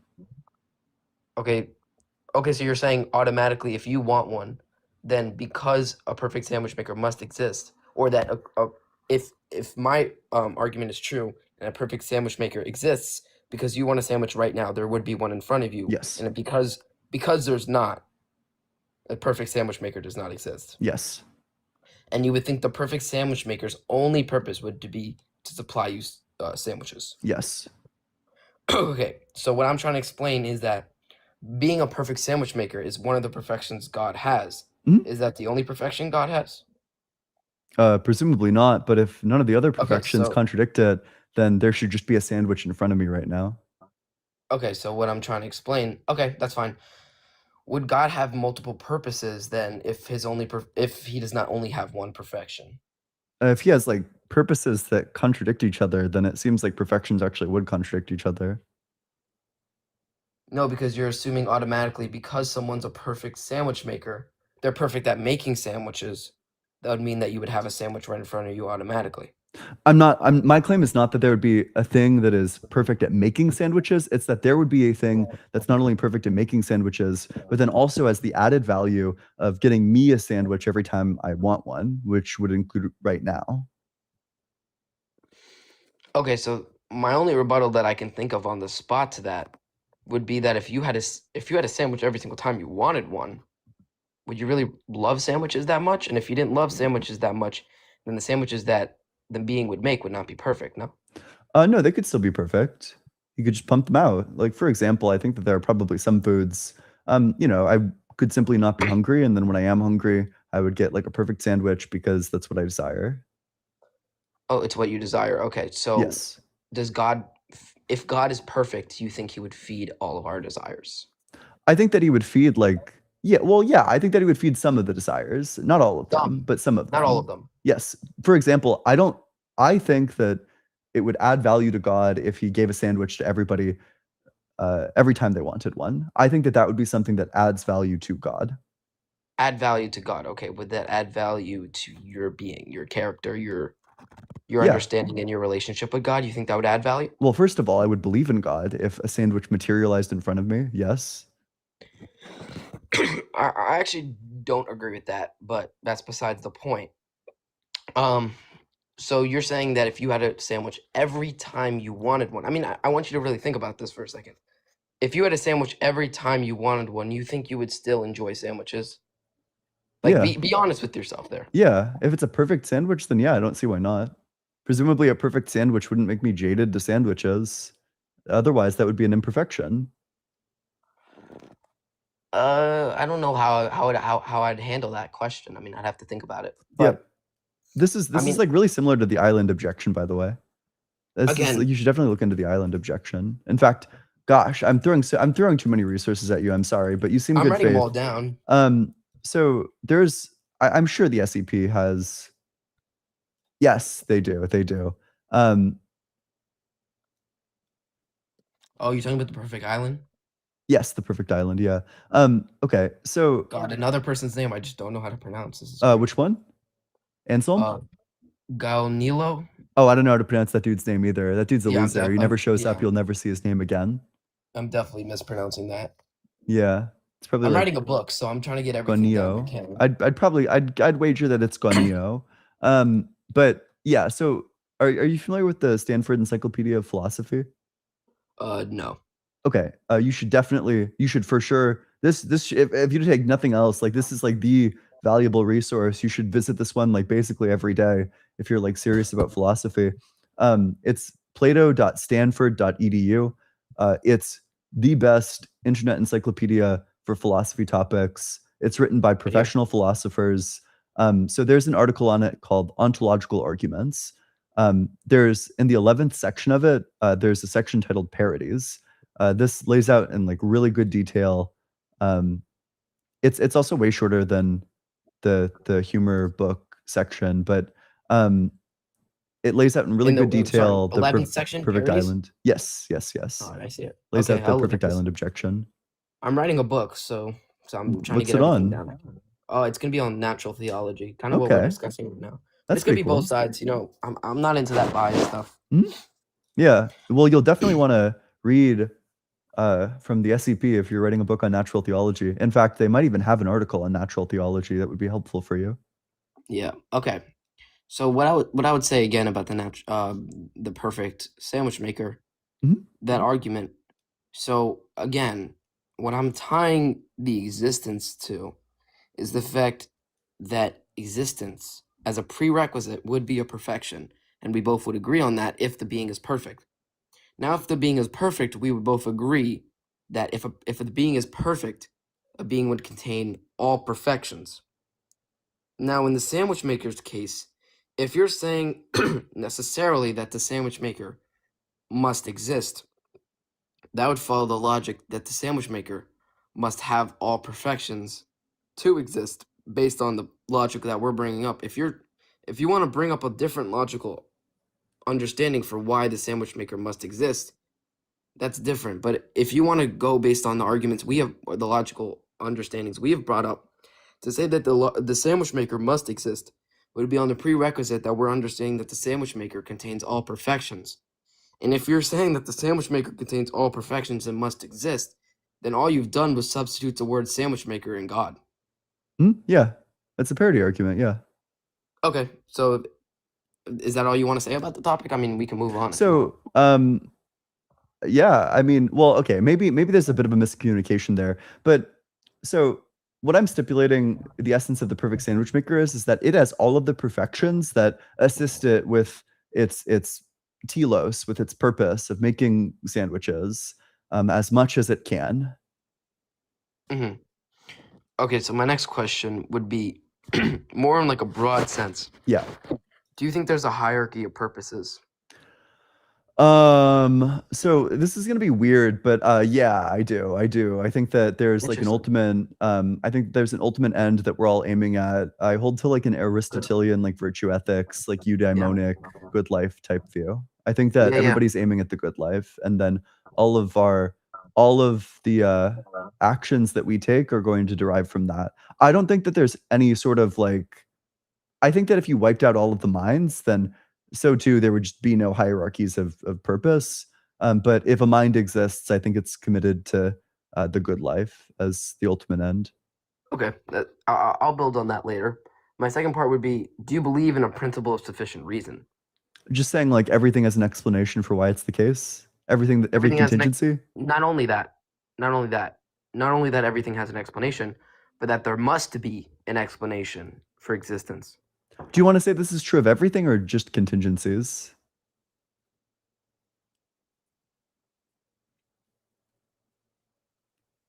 Sorry about that. Say that again. Are you saying that this is true of everything or just contingencies? It'd be just contingencies. Okay, this is going to be a bit of a quirk, but I'm a necessitarian, so I don't think that there are contingencies. I actually think that the PSR eliminates the possibility of a contingency. But I guess like kind of trivially that means that I agree with the PSR, so yes, that's fine. I just don't Okay, think so that you're there are saying any the contingencies PSR for explanations. You're saying the PSR, I can kind of understand why you would say that. You're saying there's no contingencies. Why? I want to hear what you Yes. think. about it. Okay. So think about all the ways that there could be like a chain of contingencies. Like, let's say that we have this one contingency because of this other contingency, because of this third contingency. Well, one of two things is going to happen. Either the series ends or it doesn't end. Let's say that it doesn't end for the sake of argument. Well, the entire chain itself would be a contingency. So that would need an explanation. Right. And that couldn't itself be a contingency. It would need to be a necessary explanation. Right. Okay. So, but of course, if something has a necessary explanation, then it's also just necessary. If we have necessarily A, And if A is true, then B is true. Then we have necessarily B as well. Okay, but couldn't that all be refuted by the fact that the contingencies end in a necessary? Not that there is no contingencies, because if we're going based on the fact that either it ends or it doesn't, all you're explaining to me is that if it ends in necessary, and if it doesn't end, it also ends in a necessary. That doesn't mean that everything. Not quite. Close. Okay, so then So explain it. I wouldn't say that it ends if it's like an infinite regress, but it would still need an explanation because of the PSR, which would necessitate that it's necessary. I can give you like a good example of this. People No, want to but say believe that me. God is the necessary explanation.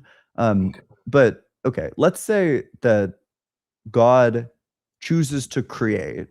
Well, is God's choice to create necessary or contingent? If it's like a free choice, then of course you want to say that it's contingent, but then that means that it has like a further explanation. There's, I don't know, maybe you want to say like God's nature. If God's nature is the way that it is, Yep. then that's what determines the choice that God makes. God makes the choice that's in line with his nature, but his Right. nature is necessary. If choosing to create something is the thing that's in line with his nature and his nature is necessary, well, then the choice to create something is going to be necessary too. Does that make sense? Yeah, and I think that's why natural theology is so hard to understand, is because God's nature is so outside understanding. But what I would say is that I think the choice, it makes sense that the choice would have to be contingent. Mhm. And it comes from nature. But let me ask you this. Yeah. If it comes, okay, so what you're explaining is, what you're trying to articulate is that because it comes from a necessary, it also must be necessary. Yeah, basically. And so you're saying everything after that is a ripple effect that is all necessary. Yeah, basically. And is that your deduction, that there is no free will? I'm kind of. It depends how you define free will. I think I'm probably a compatibilist, which basically means like I think what it means to say that you have free will is that the proximate cause of your actions is your brain, and that your brain isn't in like perhaps like some sort of, I don't know, like altered state than usual, like that it's indeed your will that's the cause of the action. So if you do that, then I think that we could say that that's free will. But if you wouldn't consider that free will, then I would just say that I don't believe in free will. I definitely don't think that there's like contingent choices. Like I think that everything's either necessary or non-existent. That's an interesting point. Okay. So you're saying the PSR. So you would agree with the PSR, except you Yes. wouldn't agree. You wouldn't agree that God has to be necessary because everything else is necessary. No, God's still necessary. Everything can be necessary. Right, but obviously you don't believe in God. So Yeah. I'm trying to grapple with the fact that you believe in the PSR, but you Mhm. don't believe in the final ultimate sufficient reason.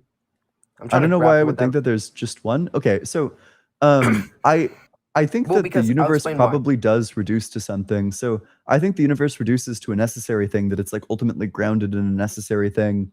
And I'd say that that necessary thing is something like the wave function, or some sort of other explanation.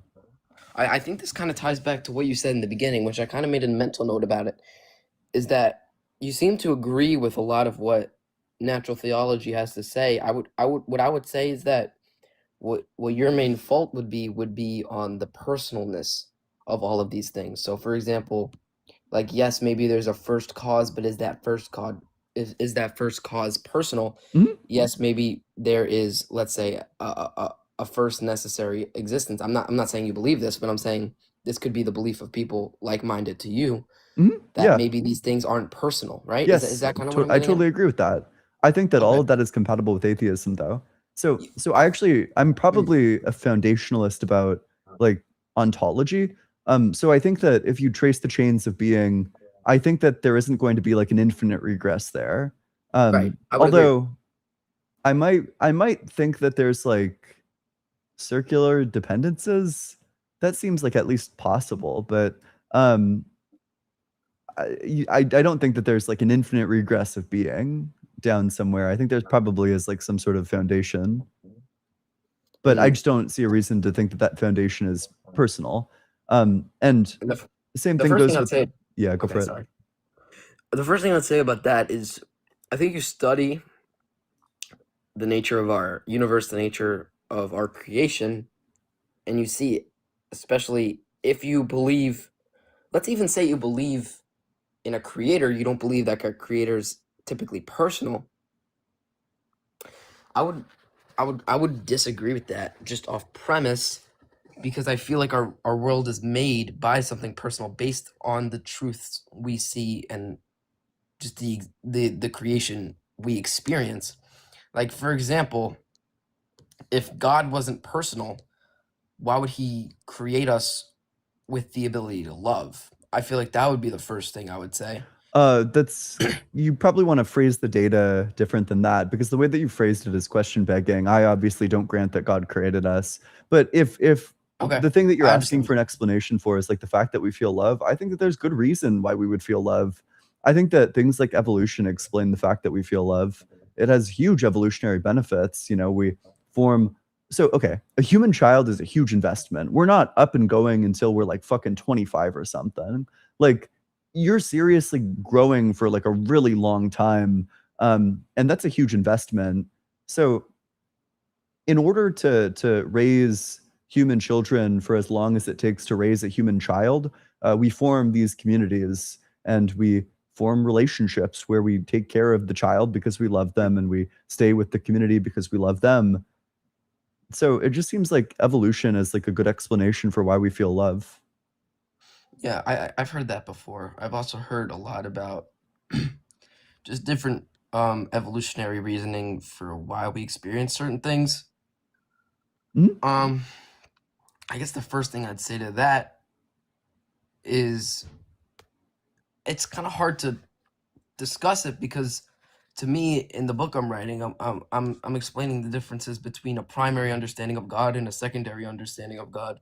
So, for example, if you grant the natural theological understandings of God, then we can move to other things. But the fact that you don't even grant the primary understanding of God, it's hard to then discuss. What are you talking about? What don't I grant? You don't grant that there's a God that's personal, is what I'm trying to explain. Are you saying like the reason why I don't accept your conclusion is because I don't already accept your conclusion? No, that's not what I'm trying. I'm saying it's hard to discuss this topic because you don't grant that God is personal. So, like, for example, what the discussion of why we would feel love, if you don't already grant that, let's say, all the things we've discussed so far, that could come up from a thing that's not personal, it's hard to discuss why that thing that's not, obviously, if the thing's not personal, it wouldn't create us to have So love. So you're saying we have love not because of the thing, but because of evolution? yes. Well, and ultimately evolution is going to reduce to some sort of ontological foundation. So maybe it reduces, let's say for simplicity that the ontological foundation is something like space, time, and like particle fields, something like that. You know, it's going to reduce to this ultimately, that the processes of evolution are all going to be grounded in that. Okay. Can you repeat that one more time? Yeah, so let's say I'll keep it simple. This isn't the actual thing that I think is the foundation, but let's say like the foundation is something like space-time and the various like electron, proton, there aren't proton fields, don't shoot me. The various like subatomic particle fields. So in this, like we would say that the ultimate like ontological foundation, the thing that everything else depends on for the fact that it exists, that it's all going to come back to space-time and these fields, that these are the ultimate explanation. But you know, I just don't think that that's God. Okay, yeah. I would agree. And this is, I think, where a lot of people get it wrong.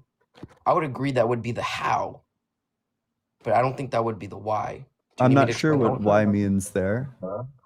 Yeah, so when we're talking about the ontological foundation, right? You're talking about whatever you said, something about subatomic fields. I kind of got lost in that. But That's okay. you're saying there's an ontological foundation, and it doesn't necessarily have to be God. And you say it could be subatomic fields, right? That would be the how. That would be how, like, so I'm sitting here today talking to you, and if we go back and back and back and explain that, you'd say that the foundation for my existence would be subatomic fields, not God. Yes.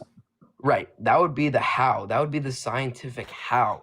That wouldn't be necessarily the why. So, in my opinion, ontological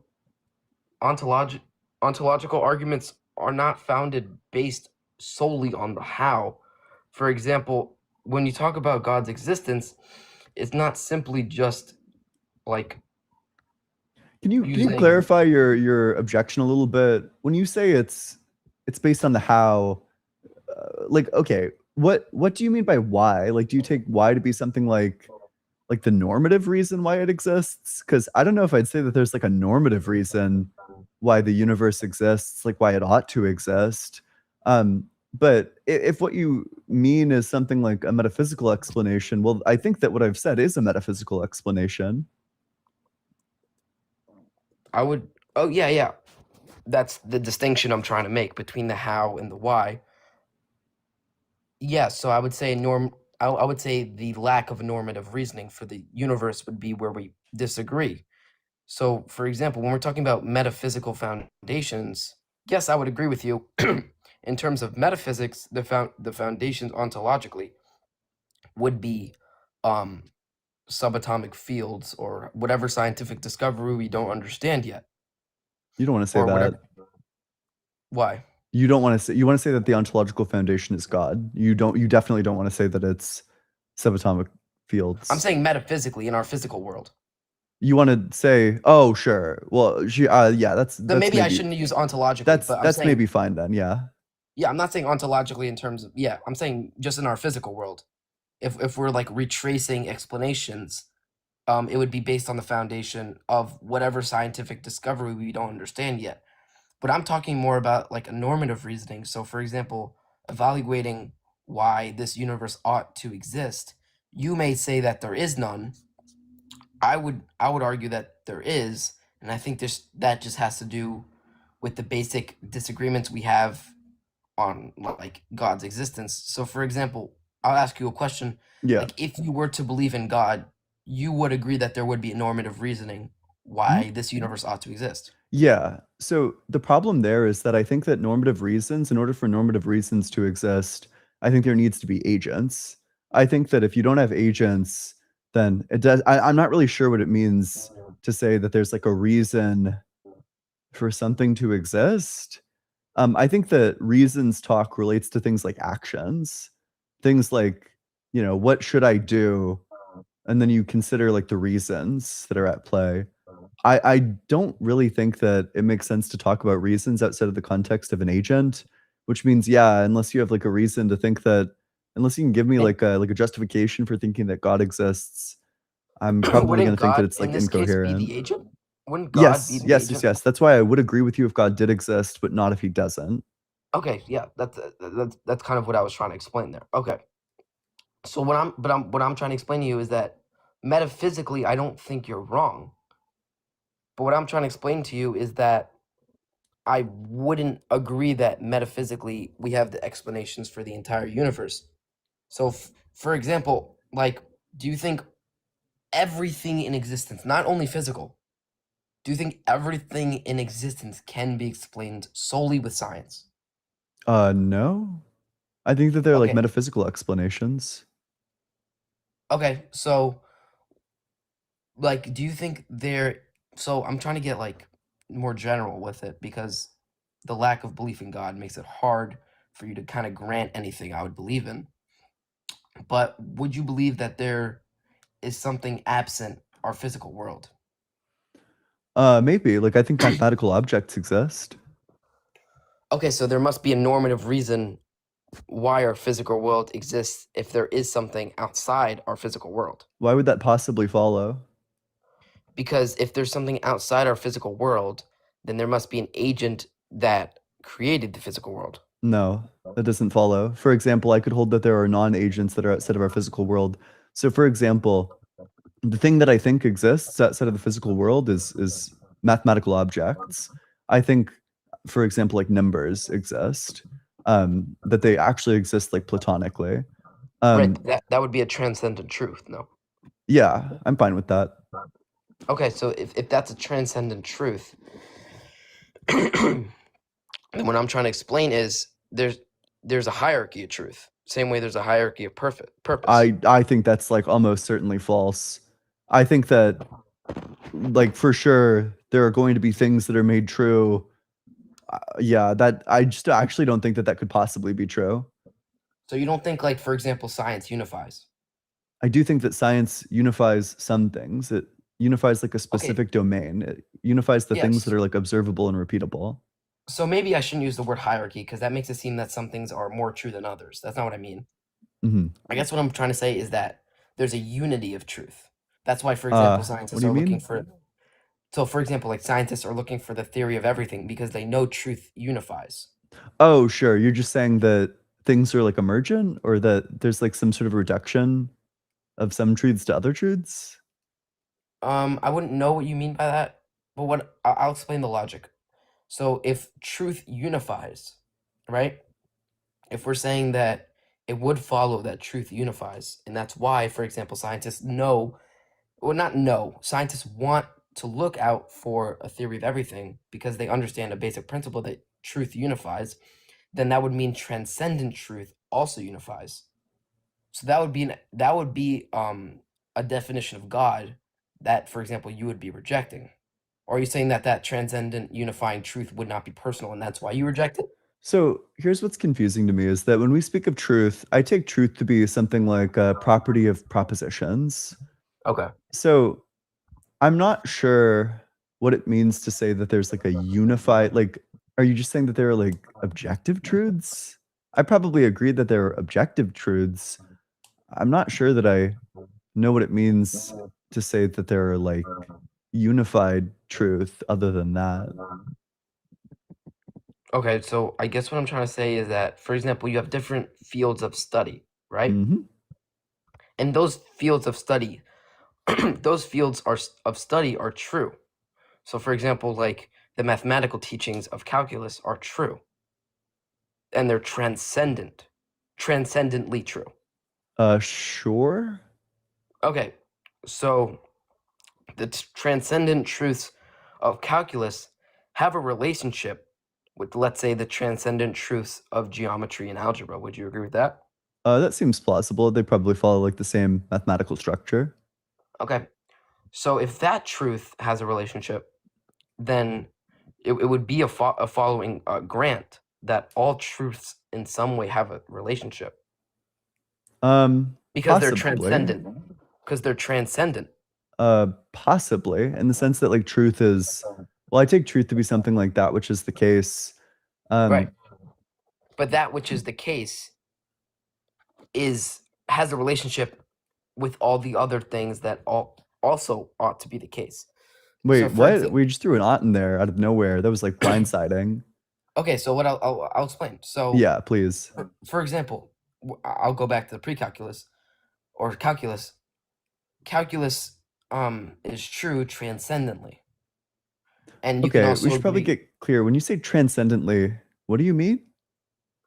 I guess it would be principles that are true in all of the universe. So, okay. They transcend mind.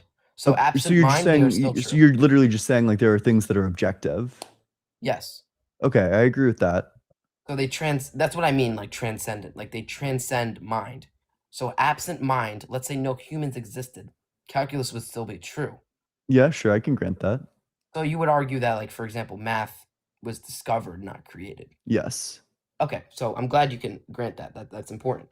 So if math is discovered, not created, then that would follow that there is transcendent truth. That's what I'm trying to Yes, explain. yeah, I agree. I think that there are like certain objective truths, yeah.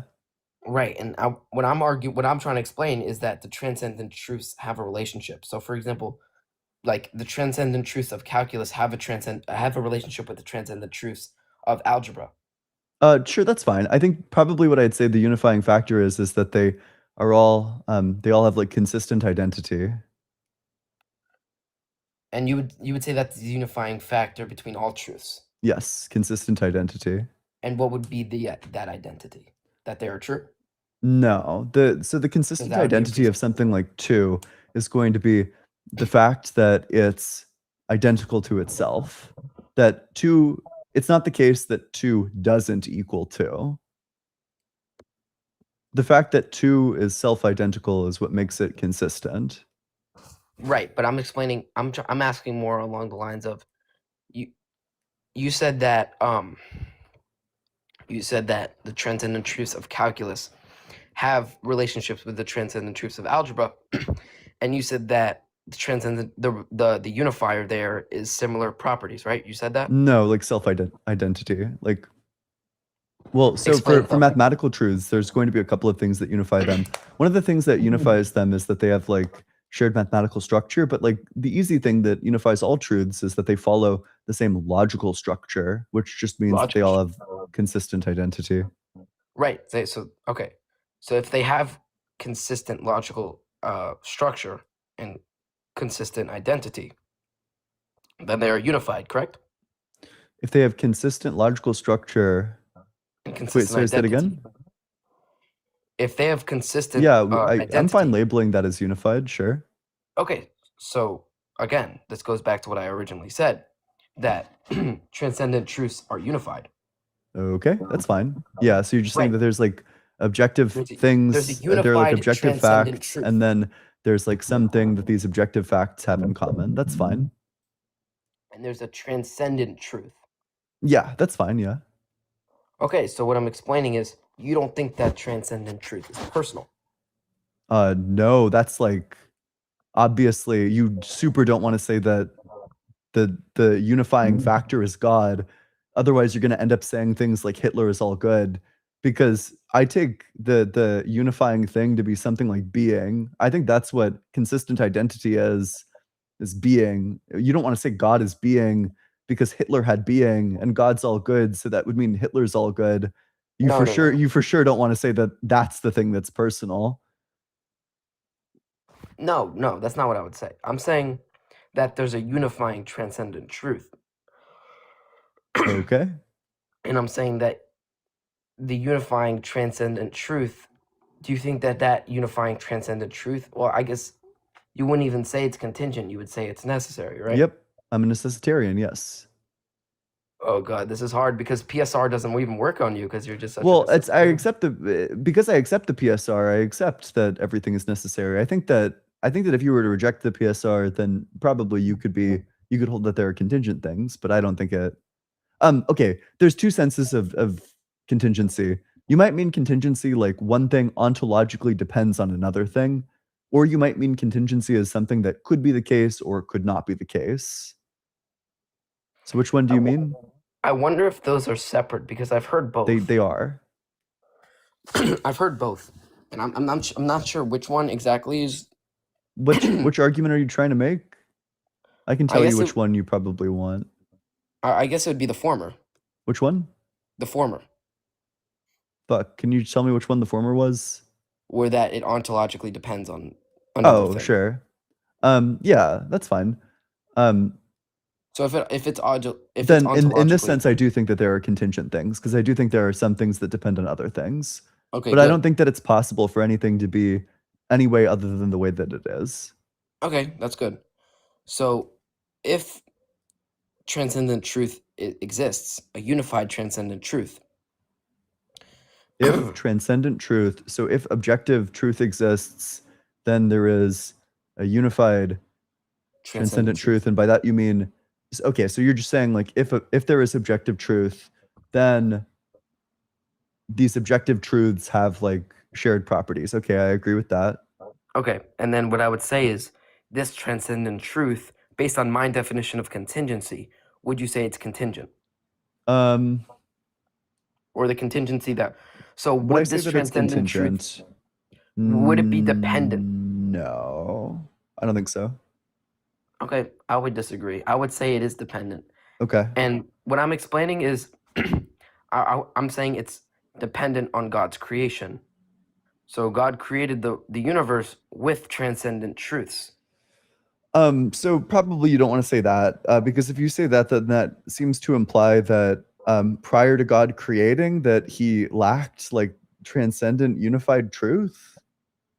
I think God is the ultimate transcendent truth. I think he created our universe also with transcendent truth. But you think that transcendent truth depends on God, so God depends on himself? I would say the transcendent truth of our universe depends on God. Oh, okay, sure. So you're saying like the objective facts about our world. Yes. Okay, wait. So the objective facts about our world, I'd say that these things are probably contingent. Okay. I mean, I think that's a great. I think that's a. If we're gonna agree on anything today, I think that would be a good thing that we would agree on. And I guess the next step would be, if you agree that those truths are contingent, if our world was made absent a creator, what would those things be contingent on? Being itself, mathematical objects, take your pick.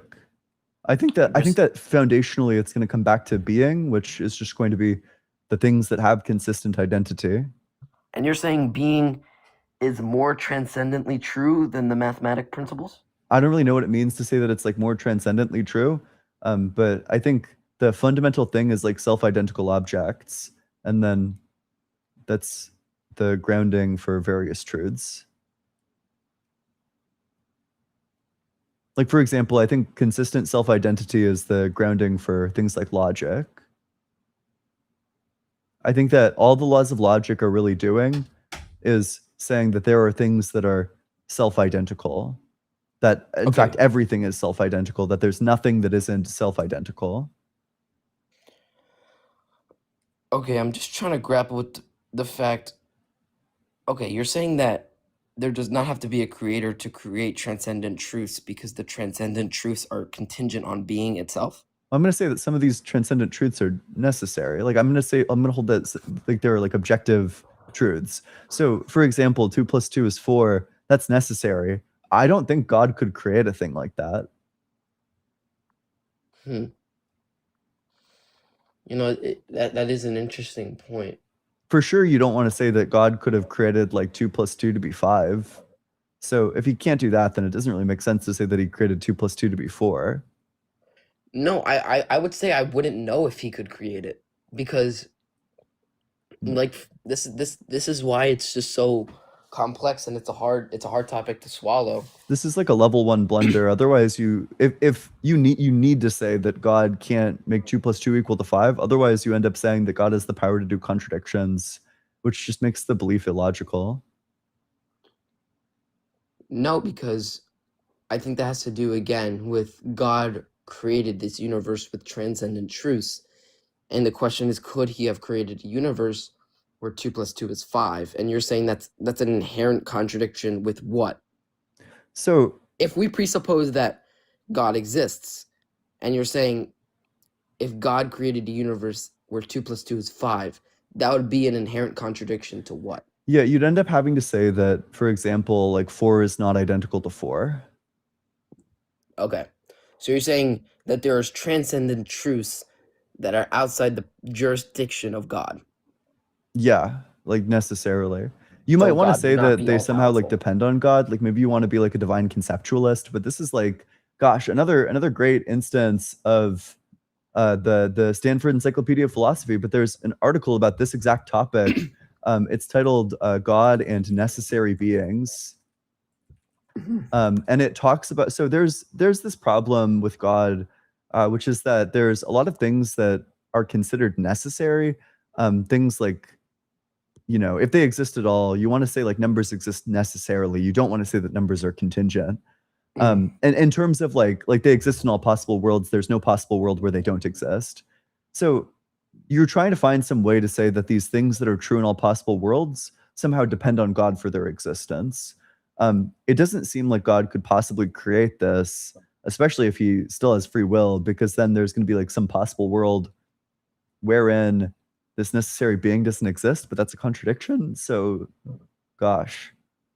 Right. That's what I'm trying to explain is that it's hard to picture a world without numbers, and to say that God is limited by these transcendent truths would be to say that God is not all powerful, for example. Oh, So you absolutely don't want to say that. You need to say that God can only do things that are logically possible. I mean, it depends, because I mean I can say whatever I want, but Not if you want to win debates or like make sense. Or to be honest with you, like academic philosophy has moved well past this. Like this is just kind of consensus. Like nobody will take you seriously if you publish a book where you defend that God has the power to do contradictions. You kind of have to just bite all the silly bullets. Like you have to say, you know, God has the power to make a rock that's so heavy that he can't lift it, and then God has the power to lift the rock that's so heavy that he can't lift it. So God Yeah, can lift the rock that he can't lift. I've heard that one a lot. Yeah. Yeah. But I would ask you just on like a more like general level, if God does not have the power to contradict, do you think he would be all powerful if he would Yeah. granted that God is Yes. real? Yes. You just want to say, okay, as you read more about philosophy, you'll see this come up over and over again. There are a lot of arguments against certain models of God. And what happens whenever somebody produces an argument, like all of the things on like the ex-apologist blog that I showed you earlier, you know, like the 250 arguments for atheism, Yeah. that entire section, probably what people want to do to avoid those arguments is go back to the drawing board and redefine one of the terms. Like you want to go back and reconceptualize what it means to be all powerful. That, you know, what it means to be all powerful is just that God can do anything that's logically possible, not that God can do like impossible things. Like it's not possible for God to do the impossible. And so this kind of goes back to what we were talking about before, like a while ago. Yeah. If we could think of something, does that automatically make it possible? And this No. kind of has to, yeah. So okay, that's a good thing to remember, Yep. I guess. Okay, so I'll wrap it up with this. Yeah. I'm curious, what's your belief system around, like, I remember you said something about you believe in something like the B theory. Yeah. I don't remember. Yeah. I think I'm actually, the more I read about time, I'm reading a lot of philosophy of time. There's a lot of contentious issues in philosophy of time, a lot of things that are very divided, a lot of things that I'm still trying to work my opinion out on. The B theory of time is like definitely true. There's like if our physics is even on the right track, like the A theory is just cooked. Like there's kind of no way around it. And can you explain the difference between A theory and B theory? Yeah. So in the A theory of time, basically what okay, I'm equivocating on terms, but probably what we're talking about is presentism and eternalism. So presentism, what that is, it's people refer to it as the A theory of time, not technically correct, but whatever. So presentism states that only the present moment exists. That's the only thing in time that is actual, that the past is no longer actual, it doesn't exist anymore, that the future is not yet actual, that it doesn't yet exist, that only the present is there, and that there's like genuine becoming, like new moments come into existence and old moments go out of existence.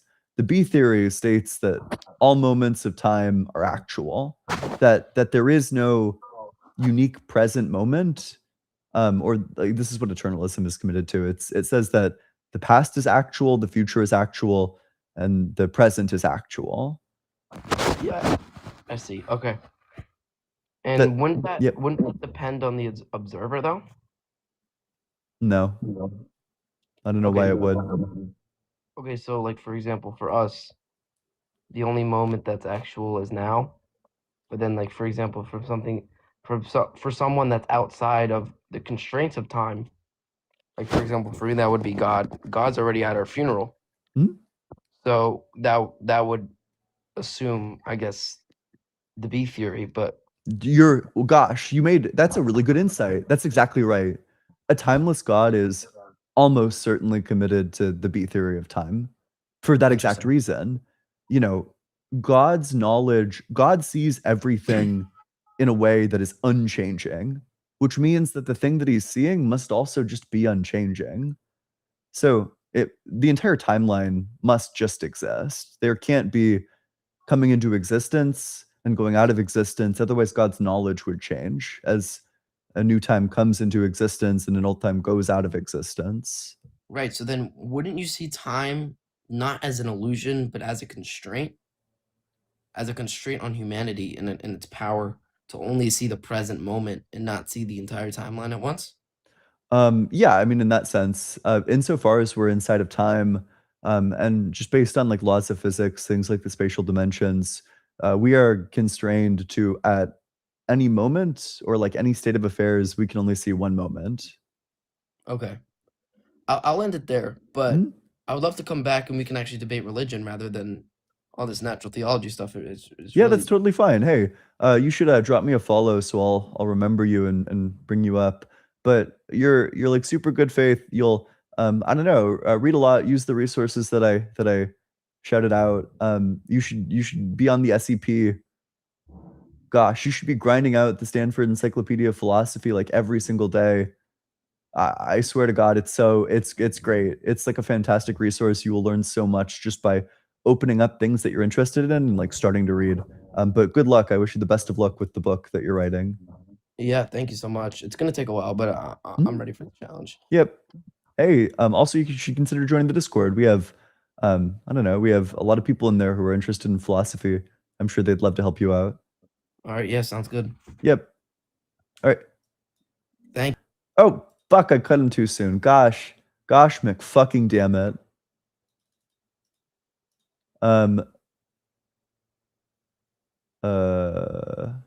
What? Oh yeah. One sec. Let me look at the events. So in the Discord, we're doing there's a feminist reading group. Today they're reading. It's at 8 p.m. They're reading Down Girl. I think Lizzie hosts this one. But I don't know. It pushes up against my bedtime. And then we're also reading Virtue Ethics, or we're reading On Virtue Ethics by Rosalind Hursthouse. This is the next book that we're reading. We just got acquainted with basic philosophy. We're now going to start diving into, you know, more academic philosophy, into a specific topic to see what's written on it. We're reading On Virtue Ethics by Rosalind Hursthouse. It's a fantastic book for like an overview of what virtue ethics is all about. Our first meeting for that one is going to be on June 6th. I think it's just the introduction that we're reading. Goatman, you should for sure send me the PDF for that one. But also, you know, just join the Discord. It's discord.gg/allegedlyian. Only join if you're 18 or older.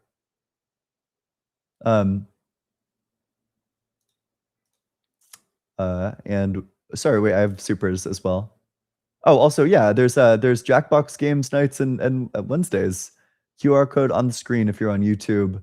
And if you hate my financial success and you're watching on TikTok, then you know you won't be able to scan the QR code. Reverend Nate, thanks so much for the super chat. Ems gets the Mortal Kombat flawless victory. True. He just shows up and they all start folding. Liam, thanks so much for the super chat. Get a PhD, you pseudo-intellectual LARPer. And to low tier, Liam, this town ain't big enough for the two of us. Thanks. Gosh, I'm gonna be the most accomplished pseudo-intellectual LARPer. I'm gonna get admitted to a master's program and I'm gonna walk around saying confused things to undergrads about philosophy. Like I'll show up to teach philosophy and I'll just give them misinformation. It'll be so blatant that they'll know it's wrong, but it'll cause like so much dismay. I'll say, no. Grounding just is causation. It's the same thing. No. You know, what are you talking about? You know, Plato is a nominalist. He doesn't think that there are abstract objects. I'm going to confuse the fuck out of them. It's going to be great. But big W for the $50 super chat. That's incredible. Hyperocean, thanks so much for the super chat. God is pure act and evil is privation. A potency to will. Evil is impossible. Freedom isn't the power to defect. God freely acts according to his nature. But okay, so then you'd be saying that God just doesn't have the power to do that. Problem is that seems like definitely false. To say that evil is like the privation of good, I don't know. That just seems like it couldn't possibly be true. So let's take the example of something like the bullet traveling through the air to kill the toddler. What's the privation here? I just don't know what it means to like. What's the thing that lacks being? I don't know. Like, does he have the power to fucking create like the bullet in that exact position? Anyway, is that it? Is that all of them? I think that might be all of them. Yep, I think it is. Oh, holy fuck. What the fuck? That can't be. That can't be. That's not true. Owen, that's not true. Owen, thank you so much for the $666 super chat. Like the $666 Venmo. That's fucking diabolical. Fuck you and all your evil books and sources. Stop being so well read. Only kidding. Keep up the great work. Let me read the rest of it. Hail SEP. Hail IEP. Wait, where the fuck is it? It keeps on cutting off the message. It's not fair. Let me read the message. Okay, wait, okay. From the top. Fuck you and all your evil books and sources. Stop being so well read. Only kidding. Keep up the great work. Hail SEP, hail IEP, and hail Discord. Also, you should consider Let's Talk About Sex by Salt and Peppa as your intro song the next time you debate the gay topic. I think that would be fun. I'll do that. For you, I'll do that. We'll get that one queued up for next time. Thank you so much for the $666. That's I don't know. I'm seriously at a loss for words. Like it's hard to even know what to say. Because I'm like I don't know, I'm like overflowing with gratitude and appreciation. This stream would not be the thing that it is without the super chats and the support from people like you, Owen. Seriously, like I say this surrounded by all this technology that I acquired, not from the beginning, but over a long career. The career of like grinding up from just like my phone on like a tripod. And then eventually I bought a new phone because it was recommended to me that I should by people like Parker so that I could add like a custom attachment to hook up like a USB mic to my phone to have better audio quality. That was like the first upgrade that I made was the phone so that I could buy like a microphone. And then one day I switched from the phone to PC, to like a camera. I think that's the next thing that I got was like this camera. It's a DSLR. So I don't know, it was like thousands. And I was only able to do that by grinding up through like the support and the help. Like the camera quality is the way that it is because of support from people like you. Same thing with the mic. I tried out a couple of different mics. This is the one that I settled on. I don't know. It was not cheap to afford, but like the support from like the generous people allowed that to take place and happen. And then when my laptop wasn't good enough to run things like the microphone or like the camera, I went down to Micro Center and I got a PC. I said, make the best PC you possibly can for streaming. It doesn't need to play a single video game. Just make the best streaming PC that you can. And then, you know, it was like a huge expense, but because of the support, I was able to do that. Gosh, I don't know. It's just, I find myself surrounded by all this great tech that I think adds a lot of value to the stream. And I from the bottom of my heart, I couldn't have done this without you. Seriously, thank you so much. Anyway, it's been a great stream. Love all of you. And I will see everybody